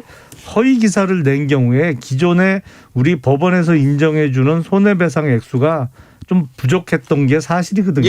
그러니까 그런 사법 시스템의 입장 변화에 따라서 자연스럽게 어떤 고의성이 짙은 허위 기사는 없어져야 된다 이런 취지죠. 그거 아닙니다. 저는 이거 제 전공이니까 내용상으로 언론 피해 구제법에 찬성하신 겁니다. 예, 언론 피해 구제법의 가장 중요한 내용이 악의적 허위 왜곡 보도를 낸 언론사에게 배가적 아주 높은 비율의 그 소위 벌금을 때린다 이런 거거든요. 근데 거기서 더 나가서 파산시키겠다 이렇게 말씀하셨기 때문에 제가 보기에는 대한민국 정치인 중에 가장 징벌적 손해배상제를 찬성하는 분은 그 말씀하신 이유로 윤석열 후보가 되었습니다. 가장 적극적인. 네. 이거는 누구도 여기에 그렇게까지 말한 분은 없어요. 근데 그것도 이렇게 또 전제를 다셨어요. 큰 언론사야 뭐 그런다고 뭐 문제가 생기겠냐. 작은 언론사는 문 닫게 될 것이다는 요지까지 덧붙이셔서 이게 김건희 씨가 일부 그 유튜브 채널 얘기하면서 무사하지 못할 거야. 이것과 연결되면서 이건 파장이 엄청 클 일인데 언론 너무 조용하지 않습니까? 조용합니다. 네. 조용히 넘어가죠. 뭐. 그럴까요? 네. 후리자님께서 대승적 결단 왜 윤석열 후보는 못하나요? 윤석열 후보가 대승적 결단을 한다면 윤석열 후보가 대승적 결단을 통해서 안철수 후보와의 후보 단일화뿐만 아니라 국민의힘과 국민의당의 합당 그리고 5년 후에 있을 차차기 대선에서의 어떤 그 유력 주자를 키워내는 결단까지도 할 수 있겠죠. 그게 결단이에요? 안 되죠. 오세훈 시장이 가장 유력합니다. 제가 보기엔. 원희룡 전 지사. 이준석 대표는요. 이준석 대표. 그러니까 안철수 후보는 미래가 없어요. 지금 그 국민의힘과 손잡으면. 최민희, 김용남, 최민희 두 분 오늘도 감사했습니다. 고맙습니다. 네, 고맙습니다.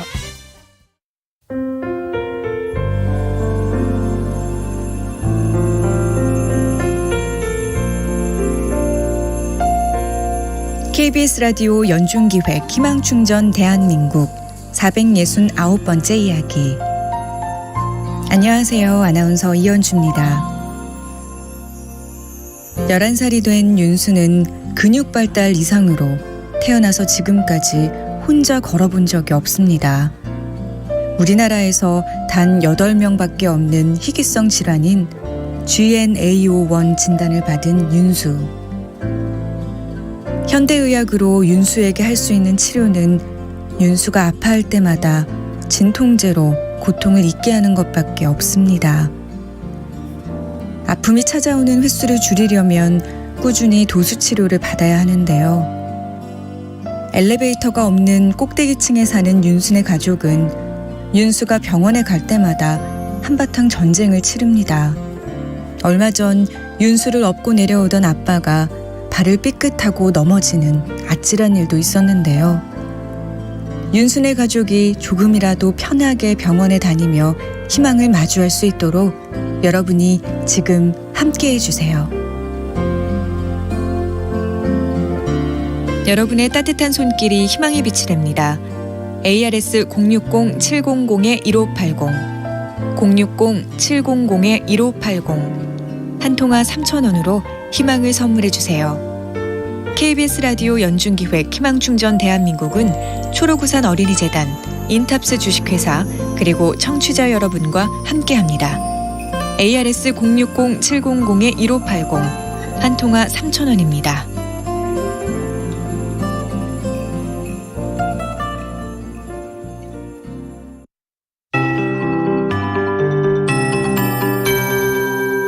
KBS 58분 날씨. 현재 중부지방 중심으로 비나 눈이 오고 있습니다. 또 내일부터는 기온이 큰 폭으로 떨어져서 당분간 춥겠습니다. 금요일 오후부터 조금은 회복이 될 것으로 예상됩니다. 우선 지금 중부지방의 비나 눈은 전국적으로 좀 더 이어지겠고요. 내일 새벽까지 많은 지역으로 비나 눈이 내린 뒤 그치겠고 내일 밤부터 다시 충남과 전라권 서부 제주 산지에 눈이 시작돼서 모레에도 전라와 제주 충청권으로 눈예보가 있습니다. 각별히 눈이 내릴 때 피해 없도록 주의를 하셔야 되겠습니다. 글피까지 전라권과 제주 산지의 눈은 좀 더 이어질 수 있습니다. 현재 강원 중부 산지는 5시 40분을 기해서 약 20분 전에 대설주의보가 발효됐습니다. 강원 내륙과 산지는 내일 새벽까지 2에서 7cm의 눈이 더 올 것으로 보이고요. 그 밖에 경기 북부를 포함한 나머지 지역 곳곳으로 1에서 3cm 정도의 눈이 지나는 곳도 있겠습니다. 비로도 지날 수 있고요. 5mm 내외가 되겠습니다. 현재 건조특보는 전남 일부에만 남아있고 미세먼지 농도도 아직은 대부분 중서부나 일부 남부 지역으로 나쁜데요. 점차 내일부터 공기가 차가워지면서 회복이 됩니다. 내일 아침 서울이 영하 7도로 출발해 낮 기온 영하 1도에 그치는 등 전국적인 추위가 이어지겠고요. 현재 서울 기온 2.8도입니다. 최영우입니다.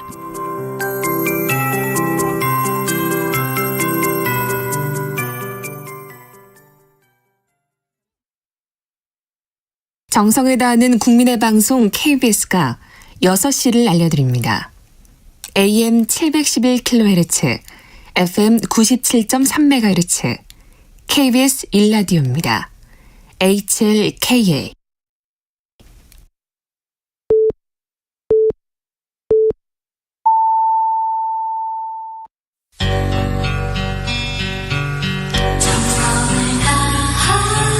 정성을 다하는 국민의 방송 KBS 주진우 라이브. 그냥 그렇다고요. 주진우 라이브 2부 시작했습니다. 지역에 따라 2부부터 들으시는 분들 계시죠? 어서 오십시오. 잘 오셨습니다. 못 들은 1부는 방송 끝난 후 유튜브에서 주진우 라이브 검색하시면 들으실 수 있습니다. 라디오 정보센터 다녀오겠습니다. 정안나 씨. 문재인 대통령은 오늘 우크라이나 사태가 해결의 돌파구를 찾지 못한 채 정세 불안이 이어지고 있어 시급한 대처가 필요하다며 다양한 가능성을 열어두고 대책을 마련해야 한다고 말했습니다. 국민의힘은 국가정보원이 모든 활동을 저장한 주 서버를 교체하기로 했다며 정권 교체를 앞두고 문재인 정부에서 이뤄진 잘못된 활동에 대한 증거를 인멸하려는 게 아니냐는 의혹을 제기했습니다. 국민의힘의 국정원 메인 서버 교체 주장에 대해 국정원은 메인 서버를 교체하거나 추진할 계획 자체가 없다며 사실과 전혀 다른 주장이라고 반박했습니다. 국정원은 입장문을 통해 메인 서버가 아니라 행정기관 전자문서 유통과 홈페이지 운영 등과 관련된 서버 교체, 확충 사업을 추진 중이라고 밝혔습니다. 국민의당 안철수 대선 후보는 국민의힘과 윤석열 후보께서 진정으로 정권 교체를 원하시고 진정성이 있으시다면 여론조사 방식 단일화를 수용하실 것으로 생각한다고 밝혔습니다. 지금까지 라디오 정보센터 뉴스였습니다.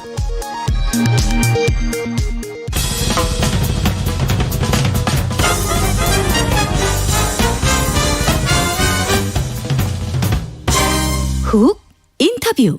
모두를 위한, 모두를 향한 모두의 궁금증 훅 인터뷰. 오미크론 확산으로 연일 확진자 5만 명대입니다. 방역당국에서 4차 백신 접종 계획 발표했는데요. 자세한 내용 알아보겠습니다. 황경원 코로나19 접종기획팀장, 안녕하세요. 네, 오래간만입니다, 기자님. 네, 잘 계시죠? 네네. 네, 고생이 많으십니다. 네. 오늘 방역당국에서 4차 접종 계획 발표했는데 어떤 내용입니까? 네, 우선 배경부터 좀 말씀을 드려야 될 것 같은데, 네. 잘 아시는 것처럼 방금 말씀하셨듯이 오미크론 변이 우세종화로 확진자가 연일 급증하고 있는 상황인데, 네. 사실 많은 분들이 오미크론 변이가 중증력이 높지 않다라고 알고 계시지만 고위험군의 경우에는 상황이 조금 다릅니다. 네. 잘 아시는 것처럼 보도도 많이 나왔는데, 이스라엘의 경우에는 오미크론 변이 우세종화 이후에 중증 사망이 증가하고 있고, 우리나라도 최근에 데이터들 좀 보니까 요양병원이나 요양시설 면역 저하자 경우에는 3차 접종도 가장 먼저 하셨고 면역 형성도 어렵다는 점에서 최근에 돌파 감염도 늘고 위중증 위험이 높아지고 있습니다. 그래서 네. 이분들에 대해서 타겟팅해서 중증 사망 예방을 위해서 4차 접종, 추가 접종을 준비하게 됐습니다.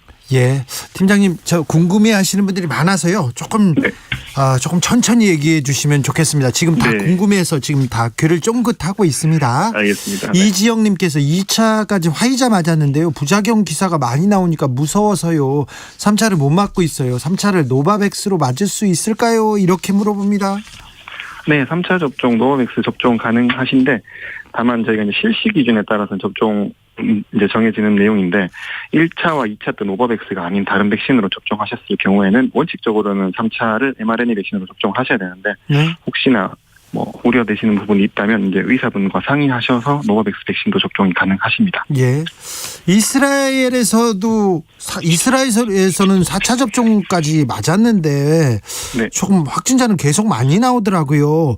4차 접종이 오미크론 확산 막는데 좀 효과가 있을까요? 네, 그 이스라엘도 이제 4차 접종을 시작하는 단계이고 사실은 이스라엘에서 나온 보도라고 하는 내용들도 사실 상반된 내용들이 있습니다. 어떤 때는 오미크론 변이의 경우에는 대응이 좀 충분하지 않다 이런 얘기가 있는 반면 또 최근에 1월 23일에 발표한 연구에 따르면 60세 이상에 대해서 3차 접종을 완료하신 분들에 비해 4차 접종까지 하신 분들은 중증 예방이 3에서 5배, 감염 예방은 2배 이상 높다 이렇게 효과가 나오고 있습니다. 그래서 효과는 분명히 있는 것으로 판단이 되는데 여기에 대해서는 추가적으로는 조금 더 연구가 필요할 것으로 보이고 저희도 예의주시하고 있는 상황입니다. 네, 고위험군은 먼저 4차 접종을 한다. 그런데요. 네. 그러면 국민들도 4차 접종 이제 하게 됩니까? 일단 이번에 오늘 발표드린 내용은 코로나19 유행 시에 가장 취약한 계층에 대해서만 예외적으로 한 조치이고 현재까지는 그 이외 대상자에 대해서는 추가 접종을 검토하고 있지 않은 상황입니다. 다만 한 가지 말씀드리면 이제 방역 상황이라든지 오미크론 변이 대응 백신은 이제 제약회사들이 개발하고 있는데 그 개발 상황 그리고 다른 변이의 유행 이런 것들에 대해서는 저희가 예의주시하고 있다는 점 같이 추가로 말씀드리겠습니다. 네. 오늘부터 노바백스 백신 접종 시작된다는데 세부 접종 계획 알려주세요.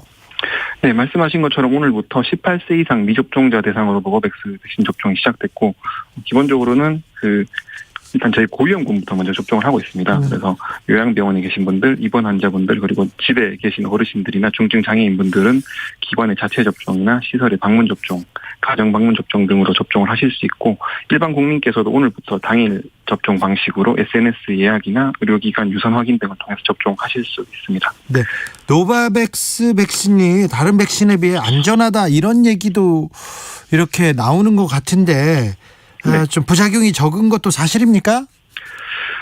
네, 우선은 노바백스 백신이 이제 지금까지 있었던 백신과 좀 다른 거는 말씀하신 것처럼 제조 방식의 차이입니다. 유전자 제조합이라 하기도 하고 단백질 제조합, 합성항원 이렇게 다양한 이름으로 불리고 있는데 B형 감염이나 HPV나 인플루엔자 백신 등에 활용되는 방식입니다. 사실 이제 기자님 또 이 셋 중에 하나는 분명히 맞아 보셨을 거거든요. 그래서 그만큼 이미 익숙하신 접종 방식이고 제조 방식이라서 그런 부분에 좀 긍정적으로 저희도 보고 있는 상황입니다. 네. 3차 백신 접종까지 굉장히 많은 사람들이 이렇게 접종을 마쳤는데 이렇게 코로나 확산세가 꺾이지 않습니까? 이유는 뭘로 보세요? 우선은 확산세가 있긴 있는 상황입니다만 2월 6일 기준으로 간단하게 말씀드리면 3차 접종 후에 돌파 감염이 추정된 사례가 한 9만 건 정도인데 사실 전체 3차 접종자가 2,500만인 걸 감안하면 0.3%, 0.37% 정도입니다. 되게 낮습니다. 그래서 3차 접종의 효과는 분명히 있다는 부분을 저희가 말씀드릴 수 있을 것 같고 추가로 사실 확산세가 증가하고 있는 건 이제 우리나라에만 있는 현상이 아니라 전 세계적으로 좀 있는 현상인데 이 현상에 대해서 이제 바이러스의 특성이라든지 거리두기 등의 사회적 조치가 얼마나 세게 나가고 있는지 그리고 접종률이나 접종 효과 등에 따라서 달라질 수 있는 상황이고 아마 가장 중요한 요인은 전파력이 강한 오미크론 변이가 유행하고 있고 이게 항체도 좀 다르게 형성이 돼야 되다 보니까 확산세가 전 세계적으로 늘어나고 있는 것으로 판단하고 있습니다. 홍현미님께서 질문하셨어요. 2차에서 3차, 3차에서 4차로 갈 때 접종 후 간격은 얼마가 좋은가요? 3개월에서 6개월 사이면 되는지 6개월 넘어도 괜찮은지 궁금합니다. 이렇게 물어봅니다. 네, 저희가 2차에서 3차는 3에서 6개월로 일단 권고를 드리고 있고 지금 4차는 일반 국민들은 접종을 일단 하시지 않는 거고 요양병원, 요양시설, 면역자재의 경우에는 4개월 기준으로 안내를 드리고 있습니다. 팀장님. 네. 솔직히 하나만 물어볼게요. 4차, 5차, 6차, 7차 계속 이렇게 코로나 백신 맞아야 되는 거 아닙니까? 아직까지 4차 이후에 접종 계획에 대해서는 검토하고 있지 않은 상황입니다. 아직은 검토 안 하는데 검토 나중에 하시려고 그러는 거 아닙니까? 그러니까 저희는 이제 준비를 하는 사람들이니까 네. 상황을 계속 예의주시하고 있지만 현재로서는 추가적인 접종은 검토하고 있지 않은 상황입니다. 8642님께서 경기도에 사는 65세입니다. 4차 백신 바로 맞을 수 있을까요? 물어봅니다. 저희가 그 지역사회에 계신 일반적인 어르신들의 경우에는 접종 대상이 아니시고 만약에 면역 저하자에 해당하시는 질환을 가지고 계시면 접종을 하실 수 있습니다. 네. 우혜진님께서 1차부터 일찍 맞고 부스터까지 다 맞았는데 4차 맞으려고 할까봐 늦게 맞을 걸 하고 싶더라고요. 도대체 몇 차까지 맞아야 하나 이렇게 궁금하고 분노하신 분들도 좀 있어요. 네네. 네. 그 부분에 대해서 저희도 좀 더 예측 가능성을 드려야 되는데 죄송스럽게 생각합니다. 아닙니다. 네. 네. 계속해서 의학적으로 과학적으로 이렇게 따져 보시는 거죠. 그런데요, 얼마 전에 방역 당국에서 코로나19를 감기처럼 인정하겠다, 계절 독감으로 인정하겠다 이런 기사, 비슷한 기사와 온라인 게시글이 나와가지고 큰 논란이 되기도 했는데요. 질병관리청의 입장은 뭡니까? 네, 여기에 대해서는 조금 길다면 길게 간단하게 말씀드리면 일단 저희 공식 입장은 아니고 사실 이제 접종률도 높아지고 오미크론 변이가 유행을 하면서 그러니까 코로나가 이제 유행한 이후에 최초로 그 중증화율이 낮아진 경향이 있긴 합니다만 여전히 계절 인플루엔자보다는 중증도가 높게 나타나고 있는 상황입니다. 그래서 이게 감기로 인정했다라는 부분은 타당하지 않은 걸로서 보이고 추가로 한 말씀만 요건 꼭 드리고 싶은데 해당 발언이 저희가 공식적으로 답변 드린 게 아니라 1339 콜센터 상담사에게 민원인으로 가장하신 분이 이 질문을 하시면서 이걸 공식 입장인 것처럼 보도를 하신 내용입니다. 콜센터에 전화해가지고 기자가? 네네네. 그래서 저희가 사실은 그 공식적인 입장은 저희 주 2회 정례 브리핑이나 보도자료 통해서 안내드리고 있고 궁금하신 사항들은 공식적인 루트로 다 답변을 드리고 있기 때문에 앞으로는 이런 부적절한 방식으로 보도되는 것으로 인해서 불필요한 논란은 안 생겼으면 하고 저희도 좀 더 공식적이고 분명하게 답변을 드릴 수 있도록 노력하겠습니다. 알겠습니다. 만약에 언론에서 그렇게 취재했다면 그 취재 방법은 좀 잘못됐습니다. 명확하게 잘못됐습니다. 팀장님 고생 너무 많으신데 조금 더 고생해 주시고요. 국민들한테 당부 말씀 있으면 부탁드리겠습니다. 네, 최근 3주간 확진자가 계속 증가하고 있는 상황이고 오미크론 대응 체계가 이제 빠르게 바뀌면서 혼란도 많이 있고 불안해하시는 거 잘 알고 있습니다. 그래서 저희도 부족한 부분들 계속 챙겨나가면서 지자체 의료계와 협력해서 대응 체계 빈틈없도록 노력하도록 하겠습니다. 오미크론 변이에도 가장 중요한 건 이제 기본적인 내용들입니다. 예방접종하시고 철저하게 마스크 쓰시고 대면 접촉 줄여주시는 부분들 지금도 잘해주고 계시지만 앞으로도 조금 더 노력해주시고 동참해주시면 감사하겠습니다. 감사합니다. 네, 감사합니다. 황경원 접종기획팀장이었습니다. 주진우 라이브 훅 인터뷰, 이번엔 정치권으로 가보겠습니다. 대선 후보 등록 첫날 안철수 후보가 단일화를 제안했습니다. 그러자 윤석열 후보는 환영한데 여론조사는 좀 싫다 이런 반응 보였는데요. 어떤 내밀한 분위기 있었는지 가장 가까이에서 윤석열 후보 수행하고 있는 김병민 국민의힘 선대위 대변인, 안녕하세요. 예, 안녕하세요. 네, 반갑습니다. 고생 많으십니다. 지금 어디에 계세요? 예, 내일부터 공식 선거운동 시작인데요. 마음의 준비를 좀 하고 있고 지금은 그 방송국에 와 있습니다. 그래요? 다른 방송국 KBS를 가야 되는데 다른 방송국에 있습니다. 그러니까 지금 이거 지금 안 되겠는데요, 김병민 대변인. 네. 자, 어제 국민의당 안철수 후보의 야권 단일화 제안이 있었는데, 이 제안에 대해서 후보는 어떻게 생각하세요? 제일 먼저 이제 이 내용을 접하고 김미경 교수에 대한 건강에 대해서 안철수 후보가 많이 안타까워하는 모습을 봤기 때문에 이 건강 문제에 대해서 제일 먼저 각별한 관심을 보였고 또 후에 전화까지 했다고 얘기를 들었습니다. 일단 그게 이제 제일 첫 번째로 아주 봤던 생각이라는 것 같고요. 두 번째로 이제 안철수 후보가 제시한 단일화에 대해서 어제 이양수 국민의힘의 수석 대변인도 입장문을 냈고 또 후보도 짧지만 명료하게 입장을 밝혔는데요. 정권 교체를 위한 대의 차원에 나선 것은 환영하지만 아쉬움도 있다 이렇게 얘기를 했습니다. 그동안은 안일화만이 가능하다. 그러니까 안철수 후보로 끝까지 완주하겠다고 수차례 입장을 피력했는데 그래도 정권 교체를 위해서 함께 하겠다는 입장을 바꾼 것이기 때문에 이런 측면의 환영의 모습도 있고요. 다만 후보 간 만남을 통해서 이런 얘기들을 허심탄회하게 얘기를 나눴다면 조금 더 긍정적으로 풀릴 수 있는 일들이 많지 않았을까 하는 생각에서 일부 아쉬움도 있는 것 같습니다. 현실적으로 단일화는 어렵습니까? 그 여론조사를 통한 단일화는 어렵습니까? 지금 내일부터 선거운동이 시작이 됩니다. 그러니까 사전투표를 고려하면 이제 우리 국민들께서 대한민국의 대통령을 내 손으로 뽑는 투표까지 3주도 채 남지 않았습니다. 어제 안철수 후보께서 제시한 내용을 보면 4.7 보궐선거 방식을 준용하는 얘기를 꺼냈는데요. 구체적인 얘기를 하셨죠. 이게 자칫 잘못 그때의 기억들을 복귀시켜보면 단일화를 위해서 협상을 시작하고 뭔가 여론조사 룰을 가지고 얘기를 이런 방식이 진행이 되면 오히려 갈등이 첨예하게 적나라하게 드러나면서 실질적인 선거 국면이 뒤로 묻힐 가능성이 크다. 이런 걱정과 우려의 목소리를 전하시는 분들도 있습니다. 자칫 잘못하면 정권 교체를 위해서 함께하자고 했는데 여권에게만 유리한 국면으로 만들어지는 것 아니냐라는 우려들도 있기 때문에 네. 여기에 대해서는 다소 조심스러운 측면들도 있는 것 같습니다. 알겠습니다. 대변인께 좀 물어볼 게 많아서요. 네. 짧게 대답하시면 제가 많이 물어볼게요. 궁금한 게 많습니다. 자, 네. 아까 최민희 의원께서 네. 윤석열 후보가 박빙 우세로 가다가 박빙으로 바뀌고 있다 이렇게 얘기하는데 현재 민심 어떻게 보십니까? 네, 최민희 의원께서 김포 아파트 관련된 SNS 글을 올리셔서 민심이 더 안 좋게 돌아가는 것 같아요. 물론 글을 또 내리셨다고 언론 보도가 되고 있는 것 같은데요. 지난주에 있었던 토론회에서 김포에 있는 아파트 한 2, 3억 발언을 하고 난 다음에 최민희 의원이 SNS에 올렸던 글 그리고 민주당의 이후 해명들이 다 제각각 다르게 나타나고 있었죠. 하나의 단면을 보여주고 있는 거라고 생각하는데요. 김혜경 씨 관련된 논란부터 대장동에서 아직까지 풀리지 않는 의혹들 그리고 이재명 후보가 그동안 그 본인의 강점으로 얘기했던 게 바로 이런 그 지사 시장으로 있었던 행정의 경험과 경쟁력인데 이게 김포 아파트 2, 3억 발언으로 이런 일까지 무위로 돌아가면서 정권 교체를 반드시 해야겠다라는 국민적 여론들의 힘이 쏠리는 게 아닌가 싶습니다. 적폐청산 발언 그리고 검찰총장에 대한 수사지휘권 폐지 이런 검찰 개혁안 계속 나왔어요. 공수처도 폐지할 수 있다 이렇게 얘기 나왔는데 이런 부분은 검찰 공화국이 되는 거 아니야 그런 우려를 자아내는 거 아닙니까?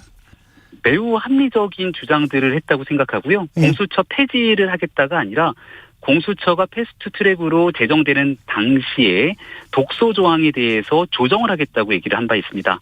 공수처가 애당초 검찰 개혁을 주창했던 목소리에서 제일 중요한 이 권력에 대한 견제 균형의 역할들을 잘 못하고 있기 때문에 그걸 할 수 있는 기회를 주어지고 그럼에도 제 역할을 못하게 되면 폐지하겠다고 얘기한 것이고요.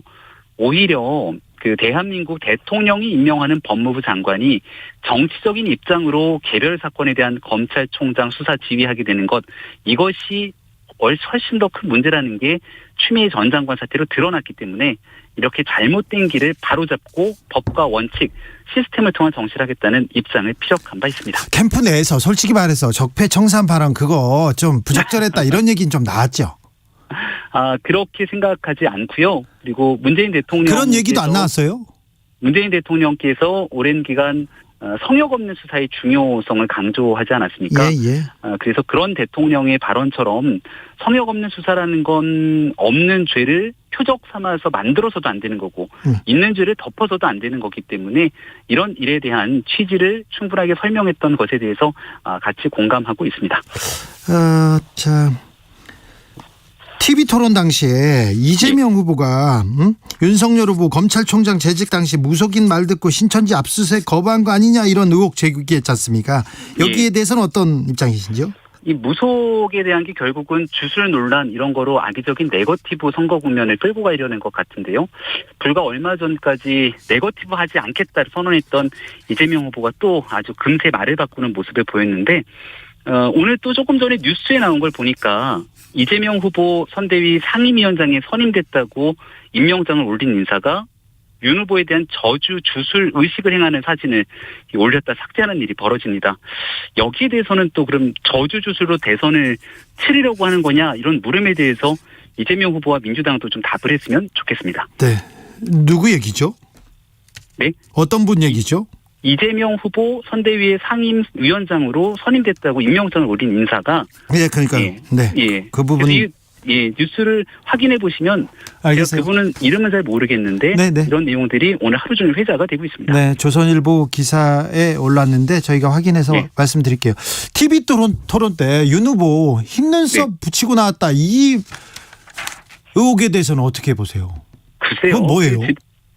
지난번에 있었던 뭐 여러 가지 각종 의혹 제기에 또 하나 둘 계속 얘기들을 더 이어가려고 하는 것 같은데. 아니 근데 옆에서 대변인께서 보셨을 거 아니에요? TV 토론 들어갈 때 잘하십시오 이렇게 그럼요. 하면서 예. 붙인 건 아니죠? 문제가 되고 있는 게 아무것도 없습니다. 아 그래요? 예. 그러니까 뭐 흰 눈썹을 붙이거나 그러진 않으셨죠? 너무 얼토당토하는 얘기들을 가지고 예. 계속 선거 보면은 이렇게까지 끌고 가려고 하는 건지 네. 안타까운 심정입니다. 알겠습니다. 자, 대변인 그 자제가 쌍둥이 딸이 지금 초등학교 들어갔나요? 초등학교 이번에 3학년에 올라갑니다. 아 그래요. 자, 앞 그 기차에 탔는데 앞 좌석에 신발을 이렇게 딱 올려놨다. 그러면 어쩌실 거예요? 네. 제가 어제 있었던 사진 때문에 많은 또 국민들께서 주셨던 의견들 잘 보고 있고요. 곤혹스럽죠. 예, 다만 그 설명을 드렸던 것처럼 후보가 이제 다리에 다소 좀 무리가 와서 옆에 있는 저 그리고 이제 이렇게 참모들에게 양해를 구하고 잠깐 올렸다 내렸던 일인데요. 그럼에도 불구하고 국가의 지도자가 되겠다는 사람이기 때문에 여기에서 국민들께서 보시기에 좋지 않다고 생각되는 일이 있으면 이런 일들 두 번 다시 없어야 되는 일이라고 생각하고 작은 부분 하나하나까지도 세심하게 챙기겠다고 송구한 마음을 좀 더 밝히기도 했습니다. 더 잘하겠습니다. 네. 이상일 보좌역이나 김병민 대변인이 발 올리면 이거 후보님 그러시면 안 됩니다. 이런 얘기는 안 하셨어요? 옆에서 그냥 무작정 발을 올린 건 아니었다고 다시 한번 말씀을 드리고요. 양해를 구했다. 다리가 안 좋은 상태에서 양해를 구하고 잠시 올렸다 또 내렸던 상황이기 때문에 예, 거기에 대해서 제가 바로 옆자리에 있었지만 그걸 이렇게 지금 얘기가 나오는 것처럼 그렇게 문제 삼을 정도의 상황이라고 현장에서는 뭐 이렇게 여러 가지 의견들이 있었습니다만 무튼 조금 전에 윤석열 후보께서 발언을 직접 국민들께 메시지를 전달했기 때문에 세심한 부분들까지도 더 잘 살피겠습니다. 네, 아무튼 구두는 벗으셨어야죠. 그 얘기는 하셨어야 되는데, 근데 저는 이해가 안 되는 게 공보팀에서 왜 이 사진을 올렸을까요? 공보팀에서 올린 것은 아니고요. 예, 아마 이상일 보좌역이 개인적인 SNS에 사진 글을 올렸다가 삭제한 것으로 알고 있습니다. 그래요? 그냥 실수였습니까? 뭐 개별 선대위 관계자에 대해서 제가 가타부터 언급하는 것은 그렇게 적절하지 않은 것 같습니다. 네. 자, 지금 내일부터 선거운동 시작되죠? 네, 내일부터 본격 선거운동 시작됩니다. 지금의 판세는 어떻습니까? 지금의 흐름은? 정권 교체를 바라는 국민의 민심이 윤석열 후보에게 굳건하게 모여 있다. 뭐 저는 현장을 다닐 때나 아니면 뭐 시시각각 들어오게 되는 많은 민심들의 흐름들을 접하게 됐을 때 여전히 윤석열 후보와 함께 정권 교체하자는 여론이 훨씬 더 우세하다고 생각합니다. 그래요. 아무튼 검찰공화국 되는 거 아니냐 이거에 대해서는 약간 경계하는 사람들도 많다는 것 좀 그 캠프 내에서도 얘기가 나옵니까? 국민들께서 물론 모두가 다 한 목소리를 가지고 있는 것은 아니겠죠. 또 반대되는 진영과 입장에서 한쪽에서 우려되고 있는 목소리를 낼 수도 있다고 생각합니다. 그래서 윤석열 후보가 더더군다나 내 사전에 정치 보복이란 없다 이렇게 강하게 메시지를 또 낸 바 있지 않겠습니까? 대통령이 되고 나면 청와대의 민정수석실을 폐지하겠다. 대통령의 자정 권력을 활용해서 정치 보복이라든지 이렇게 무소불위의 권력을 행사하는 일을 끌어내는 일이 중요하다고 후보가 직접 얘기한 바가 있기 때문에 아마 윤 후보가 집권을 해서 새로운 정부를 꾸리게 되면 지금까지 보아왔던 안 좋았던 일들 단연코 끌어낼 수 있을 거라고 확신합니다. 아니 민정수석실은 없애는데 한동훈 예. 시켜가지고 직접 컨트롤하느냐 이런 걱정도 좀 있긴 합니다. 세간의 오해라고 생각을 하고요. 예. 정확하게 중앙일보와의 인터뷰에서 나왔던 윤석열 후보의 메시지는 네. A씨로 이제 A 검사장으로 나왔는데 네. 그동안 문재인 정부에서 각종 정치 탄압으로 사실상 인사보복을 당한 것 아니겠습니까? 그리고 그간 문제를 제기했던 유시민 이사장의 발언이 허위였음이 드러나면서 재판을 받고 있고 채널A 기자와의 검언유착이라는 해괴망측한 프레임을 씌웠던 일도 무죄로 판결이 났는데요. 이런 일들 때문에 좌천됐던 인사들이 끊임없이 좌천되는 것이 옳은 일은 아니지 않는가. 그래서 누구 때문에 좌천되거나 누구 때문에 영전하는 것이 아니라 원칙과 시스템에 따른 인사를 강조한 내용임을 다시 한번 말씀드립니다. 알겠습니다. 단일화 전망 짧게 좀 부탁드릴게요. 단일화 어떻게 됩니까? 결국 앞에 충분히 됩니까? 설명드렸던 것 같은데요. 그런데 됩니까? 네, 단일화. 네. 뉴욕 양키스의 명선수 요기베라의 명언 있지 않습니까? 네. 끝날 때까지는 끝난 것이 아니다라고 하는 명언들도 있고 예. 또 정치는 살아있는 생물이다. 가능성이 예술이다고 얘기하고 있는 것처럼 마지막까지 국민들의 뜻을 모으기 위해서 또 많은 노력들이 서로에게 필요한 것 아닌가 싶습니다. 알겠습니다. 선거운동 몸 잘 챙기십시오. 예, 고맙습니다. 지금까지 김병민 국민의힘 대변인이었습니다. 대선을 향해 외쳐라. 하루 한 소원. 주진우 라이브 청취자들이 보내주신 정치권에 바라는 소원. 하루에 하나씩 정치권을 향해 날려드립니다. 오늘의 소원은 청취자 2897님. 정치인들 배운 만큼 배운 대로 말하고 행동하시길 소원합니다. 대선까지 D-23일. 하루 한 소원. 내일도 기대해주세요.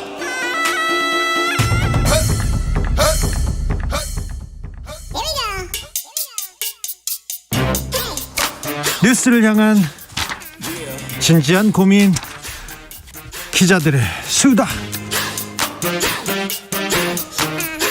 라이브 기자실을 찾은 오늘의 기자는 은지옥이요. 시사인 김은지입니다. 네, 제가 김병민 대변인이 어떤 이슈를 어떤 질문을 드려도 자기 나름대로 방식으로 이렇게 방어를 잘하는데 그 열차에서 신발 신은 구두를 올려놓은 그거는 곤란하다고 그 얘기는 묻지 말아달라고 하더라고요. 근데 제가 했어요. 그냥 물어봤어요. 안 물어볼 수 없어가지고. 네.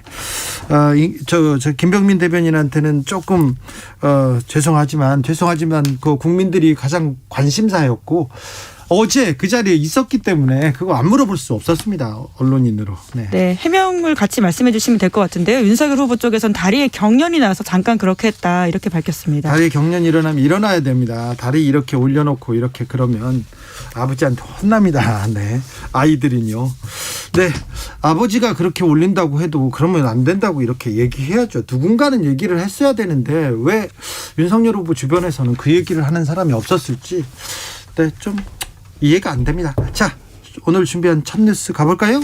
네, 신냉전 시대 대선 주자들의 외교 안보 공약 들여다봤습니다. 아이고, 미중 갈등 참 더 치열해집니다. 네, 그래서 더 이상 이제 G1란 말을 하지 않고요. G2라는 말을 쓰거든요. 예? 역사의 종말이란 책으로 유명한 프랜시스 후쿠야마라는 정치학자가 있는데 아이고, 유명한 사람입니다. 네, 최근에 이 정치학자가 이코노미스트에 글을 기고했는데요. 네? 이렇게 단언했습니다. 미국은 이제 패권을 다시 장악할 수도 없을 것이며 다시 장악하려 해서도 안 된다. 이런 이야기고요.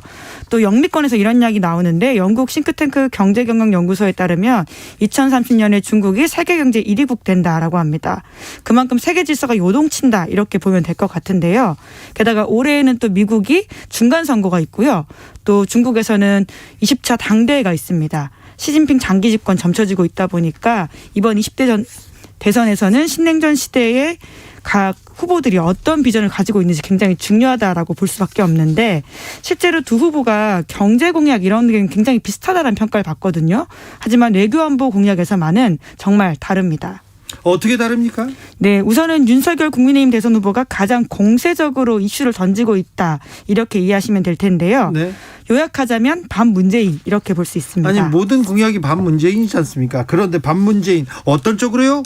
네, 문재인 정부의 외교안보 정책을 한미동맹 약화, 대중 굴종 외교, 주종의 남북관계 이렇게 딱 프레임을 세워놓고 계속해서 공격을 하고 있는데요. 네. 그러니까 이들의 판단은 신냉전 시대 한국은 미국에 더 가까이 가야 되고 중국과는 거리를 둬야 된다라는 판단을 하고 있는 거죠. 일본식으로 가야 된다 이런 쪽이죠? 네, 아무래도 한미일 동맹 강화도 일정 부분 있는 이야기이긴 한데요. 군사협력이라고 할 수 있습니다. 동맹까지는 아니고요.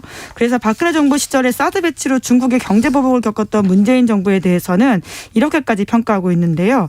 산불 입장을 선언하면서 지나치리만큼 고분고분한 태도를 보였다라고 미국의 외교 전문지 포린 어페어스에 기고하기도 했습니다. 그러게요. 네, 그런데 이제 문재인 정부 유산을 물려받은 이재명 후보 같은 경우에는 정반대로 이 현재 상황을 좀 이해하고 있다라고 보시면 되는데요. 네. 한미 동맹을 유지하고 그리고는 한중 간의 전략적 협력 동반자 관계를 계속 유지해야 된다 이렇게 보고 있습니다. 그러면서 미중 사이에 판단하는 실용 기조를 가져가야 된다라는 입장인 건데요. 네. 그러니까 미중 경쟁의 결말을 쉽게 속단할 수 없기 때문에 그때그때 우리한테 중요한 이익들을 취해야 된다라고 보는 거죠. 네. 그러면서 지금 윤석열 후보 쪽 주장들은 사실에 맞지 않는 정략적인 주장이다 이렇게 비판하고 있습니다. 네. 예를 들어서 전략적 모호성이라는 말이 문재인 정부에서 나온 적이 있는데요. 이에 대해서 비판하는 것은 굉장히 미국적 시각이다. 라는 비판을 하고 있습니다. 예를 들어서 문재인 정부와 이재명 후보는 미국은 우리의 유일 동맹국이고 제1교육국이 중국인데 이에 대해서 전략적 협력 동반자 관계를 포기할 생각 없다라고 이야기해왔고 네. 이것은 모호한 게 아니라 오히려 명확한 거다. 그렇기 때문에 오히려 이것을 모호하다고 이야기하는 것은 미국적 시각 아니냐 이렇게 비판하고 있습니다. 그런데요. 올림픽 때 반중 정서도 좀 커지고요.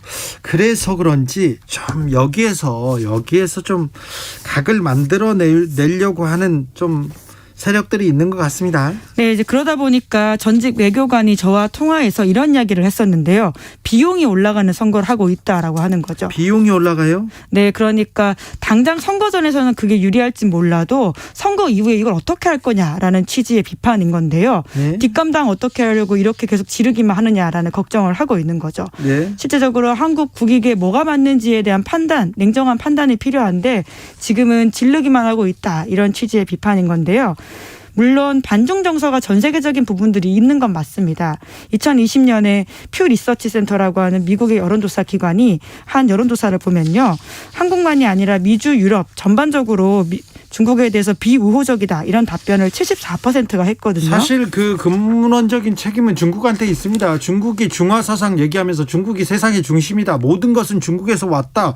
이러면서 문화적으로, 경제적으로, 사회적으로 중국만 외치고 있어서 주변 국가들한테 조금 반감을 사는 것도 사실이에요. 그렇죠. 그 정치 체제 또한 권위주의적이고 예. 신장, 위구르, 홍콩 이런 상황에 있어가지고 사람들을 탄압했었던 것들이 네. 있기 때문에 네. 당연히 이러한 호감도가 낮을 수밖에 없는데요. 네. 하지만 동시에 같은 응답자들이 어떻게 응답을 하냐면 중국의 경제력에 대해서는 강하다 이런 현실 인식들을 하고 있습니다. 네.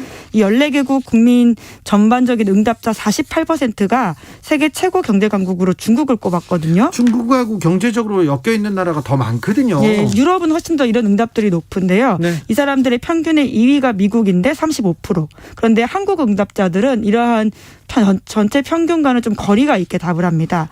미국이 세계 최고 경제 강국이다 이런 이야기를 여전히 77%가 하고 있거든요. 예. 이것은 미국 스스로도 미국 시민들이 세계 최고 경제 강국이다라고 꼽은 게 52%인데요. 우리나라 미국보다 엄청나네요. 더 이제 미국이 더 경제 강국이다 이렇게 인식하고 있는 것들이 있는 거죠. 예. 그러니까 이런 인식의 차이가 있다 보니까 지금 정치권도 굉장히 지금 소위 여러 가지 대중 전략들에 대한 평가들이 나오는데요. 네. 이게 쉽지 않은 것도 사실입니다. 그런데 지도자가 되겠다는 사람들은 이 미래에 대해서도 이렇게 생각을 해봐야지. 누구하고 이렇게 누구하고 친해지고 누구하고 조금 멀어지면 어떤 영향이 있는지 그런 고민도 조금 해야 됩니다. 그래서 언행에는 각별히 좀 신중해 주셨으면 합니다. 지도자가 되겠다는 분들이. 조성빈님, 정치는 포커 같아서요. 가지고 있는 내 패를 다 보이면 게임에서 집니다. 얘기하는데 그렇죠. 외교는 더더욱 그런 것 같습니다. 다음 뉴스로 가볼까요? 네, 아동성 착취물을 판매했던 웰컴투 비디오의 손종우가 다시 재판을 받게 됩니다. 우리나라에서요? 어떤 내용입니까? 네, 먼저 손종우 사건 좀 다시 짚어보자면요.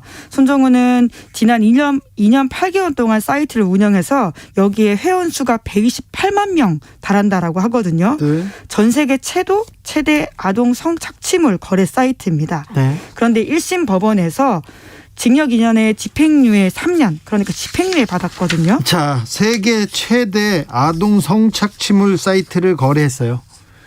세계 최고로 나쁜 일을 한 사람인데 집행유예 줬습니다. 집행유예. 네, 게다가 그 이유가 어리고 범죄 전력이 없으며 반성하고 있다였고요. 네. 그나마 2심에서 징역형이 나오긴 했는데 네. 그것도 1년 6개월이었습니다. 네. 결혼해서 부양가족이 생겼다는 이유로 이 1심과 2심 사이에 결혼을 했는데 이거는 분명히 변호사들이 조언을 했을 거예요. 네, 그런 비판들이 많았고요. 그래서 법꾸라지라는 이야기까지 있었습니다. 법기술자 이런 비판이 있었는데 그래서 미국에서 당시에 한국 정부에게 손종우 송환 요구했었거든요. 그렇죠. 왜냐하면 미국에서도 이게 판매가 됐기 때문에 직접 수사하고 처벌해야 된다라는 거였는데 우리나라에서 1년 6개월 나왔지 않습니까? 미국에서는 최소 160년 아니면 1600년 나옵니다. 네, 그런데 그때 손 씨 아버지가 손종우를 고발했습니다. 그렇죠. 그러니까 송환을 막기 위해서 결과적으로 꼼수로 고발했다 이런 비판들이 있었는데 거기에서 유죄가 돼가지고 그래가지고 송환을 막았죠. 뭐. 네, 그래서 결국 이 사건을 그 당시는 그래도 법무부가 막으려고 했거든요. 예. 그런데 법원에서 다시금 송환 막았습니다. 그래서 네. 손종우의 손을 들어준 건데 결국 이 사건이 결국 기소가 돼서 지금 재판에 넘겨졌다라고 보시면 되는데요. 네. 하지만 이 사건 동안 그렇게 큰 형량이 나오지 않을 가능성이 크다라는 것이 대체적인 전문가들의 평가입니다. 그렇죠. 제일 약한 걸 아버지가 아들을 구하려고 고발을 했으니까 얼마나 큰 걸로 했겠어요. 네, 범죄 수익 은닉 이런 혐의 등인데 지금까지 검찰이 밝힌 걸로는 손종우의 은닉한 범죄 수익이 4억 원 정도라고 하거든요. 예. 그걸로는 징역형이 나오기 쉽지 않다라는 것이 전례에 비춰보면 그렇다라고 합니다. 자, 추가 처벌 가능성이 있습니까? 네, 지금 혐의가 범죄 수익 은닉 도박이기 때문에 그런데 아까 말씀드린 것처럼 이게 징역 5년에 벌금 3천만 원 정도가 최고라고 하거든요. 네. 그렇기 때문에 과연 얼마나 세게 받을까라는 의문이 드는데요. 네. 계속 이 재판을 좀 팔로우하고 알려드려야지 네. 재판부도 일정 부분 신경 쓰지 않을까라는 생각도 듭니다. 알겠습니다. 우리는 계속 떠들겠습니다. 다음 뉴스로 가볼까요? 네, 터키에서 금모으기 운동이 벌어지고 있다고 합니다. 네. 네, IMF 때 한국이 했던 그것들인데요. 지금 터키 경제가 위기라서 이런 상황이 발생했다라고 합니다. 터키 정부가 경제를 지금 통화를 엉망으로 해가지고 지금 물가가 엄청 올랐어요. 네, 물가가 너무 오르다 보니까 지금 심각한 대내적인 문제가 있다라고 하는데요. 화폐 가치 떨어졌죠. 네, 그렇습니다. 물가가 얼마나 올랐냐면요. 작년에 같은 시기에 대비했을 때 지난 1월에 48.7% 올랐다라고 하거든요. 50% 엄청나게 올랐네요. 네, 그러니까 작년에 10,000원 하던 밥이 지금 15,000원 한다 이렇게 이해하시면 얼마나 올랐는지 이해하실 수 있을 텐데요. 네. 그럼에도 불구하고 에르도안 터키 대통령이 정책 판단을 계속 잘못해서 고물가, 리라와 절상 이런 이슈가 계속 벌어지고 있다고 합니다. 통계청에서 이렇게 올랐어요. 이렇게 통계치 발표하면 통계청장 바로 잘라버립니다. 네, 이제 그러다 보니까 당장의 문제를 해결하기 위해서 사람들이 장롱에 침대 밑에 넣어놓고 있던 금을 좀 가지고 와라 이런 운동을 펼치고 있는데요. 우리 IMF 때하고 똑같네요. 네, 그런데 이게 이미 10년 전에 터키에서 있었던 일이라고 해요. 한번 했어요. 네, 그러다 보니까 그 당시에 국민들이 한번 협조했기 때문에 이번엔 좀 시원찮은 반응을 보이고 있다라고 하고요. 그래서 더욱더 터키 물가는 올라가고 리라화는 절상되고 있는 상황이라고 합니다. 터키 정치 상황 계속해서 흉흉해지고 있어요. 네, 에르도안 대통령은 여러모로 비판을 많이 받고 있는 독재자라는 것들이 있는데요. 네. 하지만 이러한 비판에도 불구하고 본인의 정책을 수정하지 않고 있어서 더욱더 국내 정치를 위기로 빠뜨린다라는 비판이 나오고 있습니다. 네. 참. 정치인 하나, 지도자 하나가 얼마나 중요한 역할을 하는 건지 터키를 보면 또 좀 배울 점이 많다 이런 생각도 지금 합니다. 중앙은행 총재도 경질했다라고 하거든요. 예. 알겠습니다. 화이티님께서 중국은 아집 때문에 외톨이가 되어 마땅하다. 이익만 빼먹고 가까이는 하지 말자고요. 대놓고 욕하면 손해니까 뒷담화나 하자고요. 대놓고 하는 사람 바보입니다. 특히 지도자들은 말이죠. 이렇게 의견 주셨습니다. 기자들의 수다 시사인 김은지 기자 함께했습니다. 감사합니다. 네, 감사합니다. 교통정보 알아보고 가겠습니다. 정현정 씨. 네, 월요일 퇴근길입니다. 흐린 날씨 속에 곳곳으로 비가 내리고 있습니다. 이 비는 새벽 사이에 눈으로 바뀌어 내리는 곳도 많겠습니다. 예상되는 눈의 양은 강원 내륙과 산간에 최고 7cm가량입니다. 서울에서도 1cm 미만의 눈이 예상됩니다. 내일 아침 출근길에는 빙판길 미끄럼 사고와 낙상 사고 각별히 유의하셔야겠습니다. 현재 경부고속도로 서울 쪽으로 오산 부근에서 막히기 시작했고요. 기흥에서 신갈분기점까지는 8km 구간 정체입니다.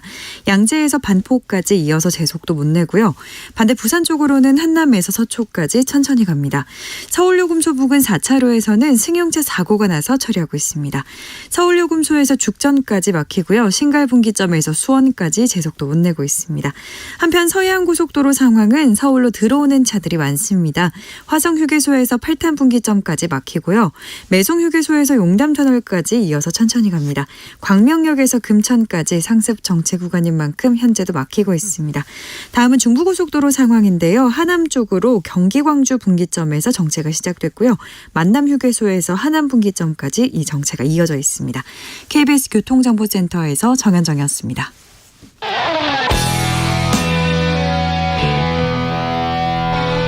스치기만 해도 똑똑해진다.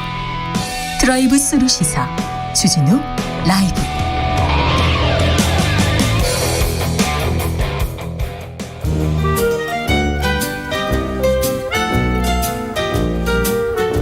민생이 먼저다. 함께 잘 먹고 잘 사는 법 찾아보겠습니다. 민생과 통하였느냐?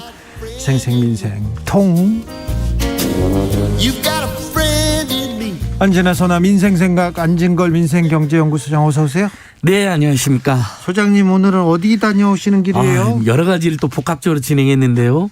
지난주 이번 주에 일단 좀 이따 이야기 드리자면 CJ 대리점주님들도 CJ 대한통운 대리점주님들하고도 기자회견을 하고 왔고요. 예. 대리점주님들이 참다 못해 본사가 좀 적극적으로 나서라라는 기자회견도 있었었고요. 아직도 해결이 안 돼. 예. 그다음에 추경 정말 대폭 증액되는 안대로 통과될 것을 호소드렸는데 오늘 여야 합의도 실패하고 정부도 소극적이면서 특히 기재부가 반대하면서 오늘 본회의 처리가 안 됐습니다. 예정된. 그래서 뭐 15일, 17일설이 나오는데 그 추경의 대폭 증액 통과를 촉구하는 이제 민주당 의원들의 국회 앞 농성이 있거든요. 네. 거기 현장에도 제가 계속 다니고 있는데 내일로 20일째입니다. 내일 추경 증액을 촉구하고 호소하는 기자회견을 마지막으로 이제 농성 푼다고 합니다. 왜냐하면 내일 선거운동이 다 돌입되기 때문에요. 공식. 그리고 제가 지금 확인해 보니까 추경에서 그나마 320만 명에 300만 원 가면 우리 회사 택시 기사님들, 대리 기사님들, 뭐 전세버스 기사님들, 특수고용 노동자, 프리랜서 이분들이 빠진 게 가장 큰 문제라 그랬잖아요. 이 부분은 해결이 되고 있다면서요? 예, 그분들 한 140만 명에게 100만 원 정도 그러니까 320만 명을 넘어서서 사각지대에 있는 분들 140만 명에게 100만 원 정도를 지원하는 것으로 이야기가 되고 있나 본데 어떤 분들은 320만 명에 300만 원 주면서 140만 명에 100만 원만 주느냐는 지적은 있을 겁니다. 하지만 어쨌든 우리 국민들의 많은 분들이 전국민 재난지원금은 나중에 주더라도 일단 어려운 분들 더 많이 더 줘라고 했기 때문에 일정한 성과는 있게 되는 거죠. 근데 아직 통과는 안 됐는데 마지막까지 여야 의원들이 더 노력해 주시고 여야 후보들 더 노력해 주셔서 기재부 홍남기 부총리가 끝까지 반대한다 하더라도 최대한 증액을 하면 1, 2조를라도 더 하고 뭐 몇천 원 더 하면 그만큼 더 많은 피해자들 대상이 늘어나고 금액이 늘어나게 되잖아요. 지금 이제 오늘 내일 모레 이 며칠 사이에 그게 최종 결정되는 겁니다. 예. 그래서 끝까지 더 노력해 주셨으면 하는 바람을 간절한 바람을 전합니다. 네. 예. 그리고 어떤 소식 준비해 오셨습니까? 예. 제가 이제 올해 아이를 낳게 되면 출산 지원금 200만 원을 받고 만 2세까지는 영아수당 30만 원도 받는다 그랬잖아요. 그거 말고 또 아동수당이라는 제도가 있어서 매달 10만 원씩 우리 아동 그 양육수당을 우리가 받는데요. 그게 만 7세까지였습니다. 작년에는요. 올해는 만 8세까지. 그러니까 96개월 미만 아이까지 지원을 받습니다. 그래서 별도로 이미 신청하신 분들은 별도로 신청을 안 하셔도 되는데 그동안 아동수당을 몰라고 신청하지 못하신 분들도 있을 수 있습니다. 그렇겠죠. 그다음에 계좌가 바뀌었거나 뭐 네. 여러 가지 행정적인 내용이 바뀐 분들이 있잖아요. 네. 이런 분들은 또 그것을 변경 안 하면 지급이 안 될 수가 있습니다. 네. 그 사이에 96개월 미만 아이였는데 96개월이 지나면 못 받을 수도 있잖아요. 네. 그러니까 뭔가 계좌번호가 바뀌었다든지 뭔가 중요한 행정 내용이 바뀌었다. 반드시 다시 신청하셔야 되고요.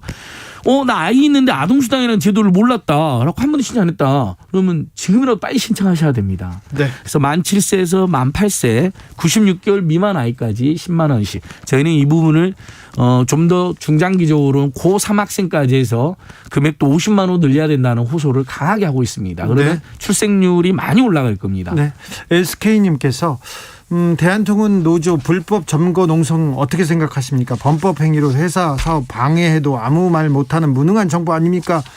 CJ 대한통운 택배 노조 농성과 관련해서 이런 시선이 있습니다. 특별히 언론에서 굉장히 부정적으로 보도하는 내용 계속되고 있습니다. 언론들은 대부분 대기업 그다음에 뭐 광고주 편을 들죠. 하지만 우리 국민들은 꼭 그렇지는 않습니다. 물론 예전의 파업보다는 지지율이 떨어지시는 것 같아요. 그냥 파업이 잦아지니까 그거에 대한 어떤 피곤함을 호소하시는 분도 있고 또 택배 소비자로서 또 택배 물건을 파는 분들 입장에서도 피해가 있어서 저한테도 항의를 하신 분들이 있더라고요. 근데 자, 이게 제가 오늘 아주 가장 객관적인 분들이 누굴까요? 이 CJ 파업에서 대리점주들이겠죠.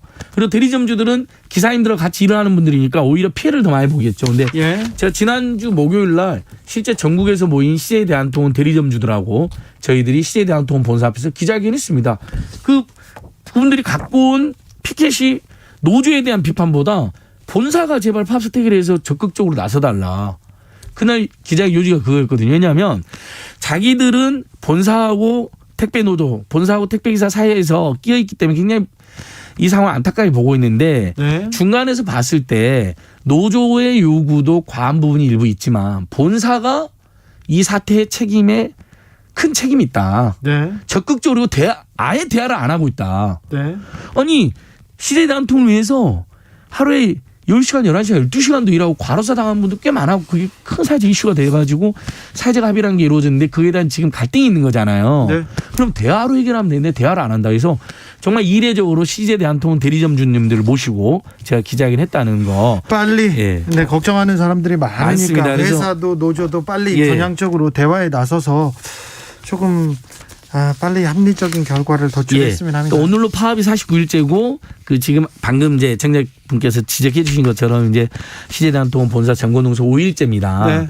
지금 CJ 대한통운 노동자 택배 노조의 제 입장 물어보고 왔습니다. 왜냐하면 대화만 재개되면 대화가 시작되면 바로 농성도 풀고 파업도 바로 풀 수 있다는 겁니다. 그렇습니까? 그러니까 근데 아예 대화를 유치를 안 하니까. 네.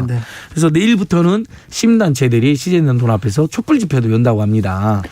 코로나 방역수칙 준수하면서 촛불 문화제까지 연다. 그래서 사태가 더 심각하기 전에 빨리 대화로 해결했으면 좋겠습니다. 자, 여기저기서 물가 오른다는 얘기가 계속 나오는데요. 대선 끝나면 맥주 가격, 소주 가격도 오른다고요? 올해는 안 오르게 제가 한번 캠페인 한번 해보겠습니다. 다른 건 몰라도 맥주, 소주 가격 오르면 이거 너무 충격이 크잖아요. 안 그래도 뭐 계란값, 딸기값 때문에 충격이 크셨는데 일단 맥주는 좀 이해가 되는 게 올해 4월에 주세가 2.49%가 인상이 됩니다. 세금이요. 그러면 또 가격 인상 요인이죠. 세금이 인상되는 부분이기 때문에 어쩔 수 없이 일부 오르는 것은 있을 수 있습니다. 다만 이제 제가 맥주 회사들이 부탁드릴 수 있는 것은 우리가 편의점이나 슈퍼 가면 4캔에 10,000원짜리 그 묶음 상품 있잖아요. 그게 어떤 묶음은 11,000원으로 올라갔거든요. 그 1,000원 부담도 10,000원 주고 사던 게 1,000원 올라가니까 10%나 올라갔잖아요. 느낌에 부담이 확 느껴지는데 그래도 옆에 보면 상당히 많은 캔맥주들이 4캔에 10,000원으로 묶여 있는 거 보면서 상당히 제가 많이 안심하고 막 사서 먹기도 합니다. 지금 안진걸 소장 이 부분 되게 민감한데요. 저만 민감한 게 아니고 소주 맥주를 사랑하는 서민들이 중산층 입장에서는 그냥 방금 여기 이제 주세가 2.4% 오르지만 실제는 출고가는 얼마 안 올라도 나중에 이제 유통 마진까지 붙어가지고 뭐 500원, 1,000원씩 올라버리잖아요. 그래요? 그렇게 되는 이제 그래서 지금 이미 식당에 가면 소주는 4,000원, 맥주는 5,000원이 이제 꽤 됐어요. 근데 이제 맥주 이렇게 되면 맥주를 뭐 5,500원, 6,000원 올라갈 수 있기 때문에 우리 국민들의 우려가 있는 거고요. 최소한 코로나19 이번 올해 2기를 다 우리가 중하반기에 극복하고 뭐 내년쯤에 올리면 어떻겠느냐 이런 의견도 있는데 이제 주세 인상분은 어쩔 수 없는 것 같고요. 소주는 또 약간 다른데 주정 가격이 10년 만에 7.8%가 올랐습니다. 네. 소주는 어떻게 되냐면요. 우리나라에서 주정을 판매하는 대한주정판매라는 업체가 있어요. 주정판매. 예. 그 주정 가격을 지난 4일부터 7.8% 인상을 했어요. 아이고. 근데 이것도 부당한 인상이라 보기는 어렵습니다. 왜냐하면 대한주정판매가 주정가에 올린 것은 2010년 이후 10년 만의 일입니다. 대한주정판매는 진로 발효 등 10개 국내 주정 제조사가 투자해서 설립한 판매사예요. 그리고 우리나라 소주사들은 거기서 주정배 사들인 순도 95%의 주정의 물과 감미료를 섞어서 제품을 생산하는 구조로 되어 있어요. 근데 주정 가격이 7.8% 올랐죠. 그다음에 병뚜껑 있잖아요. 네. 그것도 몇 개 회사들이 독점되어 있는데 그 병뚜껑 가격도 조금 올랐어요. 평균 한 16% 올랐답니다. 어우, 많이 그러니까 올랐네요. 소주를 제조할 때 그거 못 오르게 했어야지 그거를. 병뚜껑이 왜. 그러니까 이 병뚜껑 요건 좀 더 제가 알아봐야 될 것 같습니다. 이제 병뚜껑은 항상 소수 회사가 독점하고 있어서 문제가 됩니다. 그렇죠. 이거 예. 국세청 전직 관료들이 그렇죠. 거기 취직하고 그 그러잖아요. 이착관계 의혹도 많이 제기되고 그랬었죠. 네.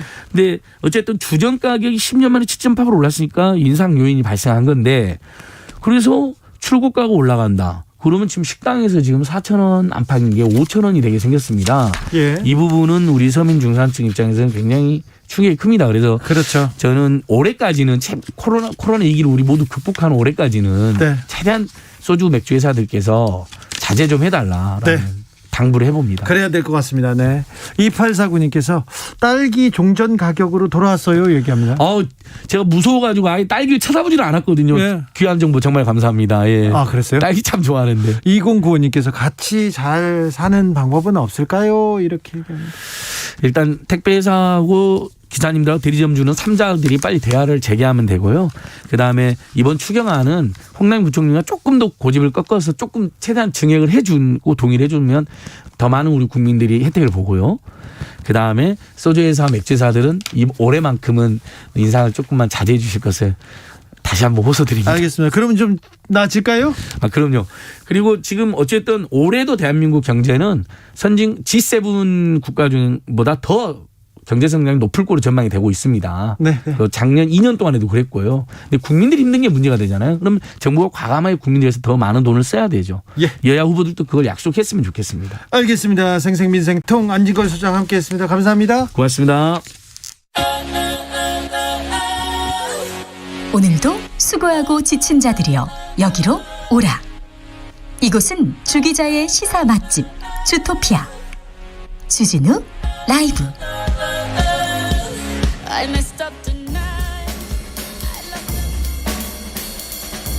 느낌 가는 대로 그냥 고른 뉴스 여의도 주필. 녹색 평론 머리말로 다시 만나는 고 김종철 문화일보 기사인데요. 지금 많은 사람은 정상적인 생활로의 복귀를 고대하면서 백신이나 치료제의 조기 개발이 급선무라고 생각하고 있는 것으로 보인다. 하지만 종래의 생활이 과연 정상적인 생활이었는지 우리는 냉정하게 물어볼 필요가 있다. 고 김종철 녹색 평론 발행인께서 생전 마지막으로 쓴 코로나 환란 공생의 윤리라는 제목의 글이었습니다. 코로나 이전 상태로 돌아갈 수 없다. 그건 근본적인 해법이 될 수 없다고 계속 강조했습니다. 과거에 끝없이 성장하고 그 성장 욕망만 따라가서는 절대 안 된다. 여기에서 깨끗이 결별해야 된다고 지론을 계속해서 얘기하는데요. 오늘날 생태학적 위기로 요약되는 이 어처구니없게도 하고 끔찍하기도 한 이 사태를 극복하기 위해서 우리 각자 인간적인 자기쇄신 없이는 이루어질 수 없음이 분명하다.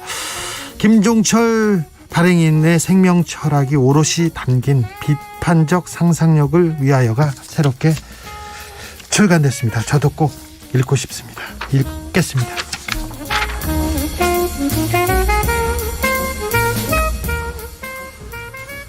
왕따 당한 다운증후군 학생 등굣길 동행한 대통령 화제. 뉴스원 기사입니다.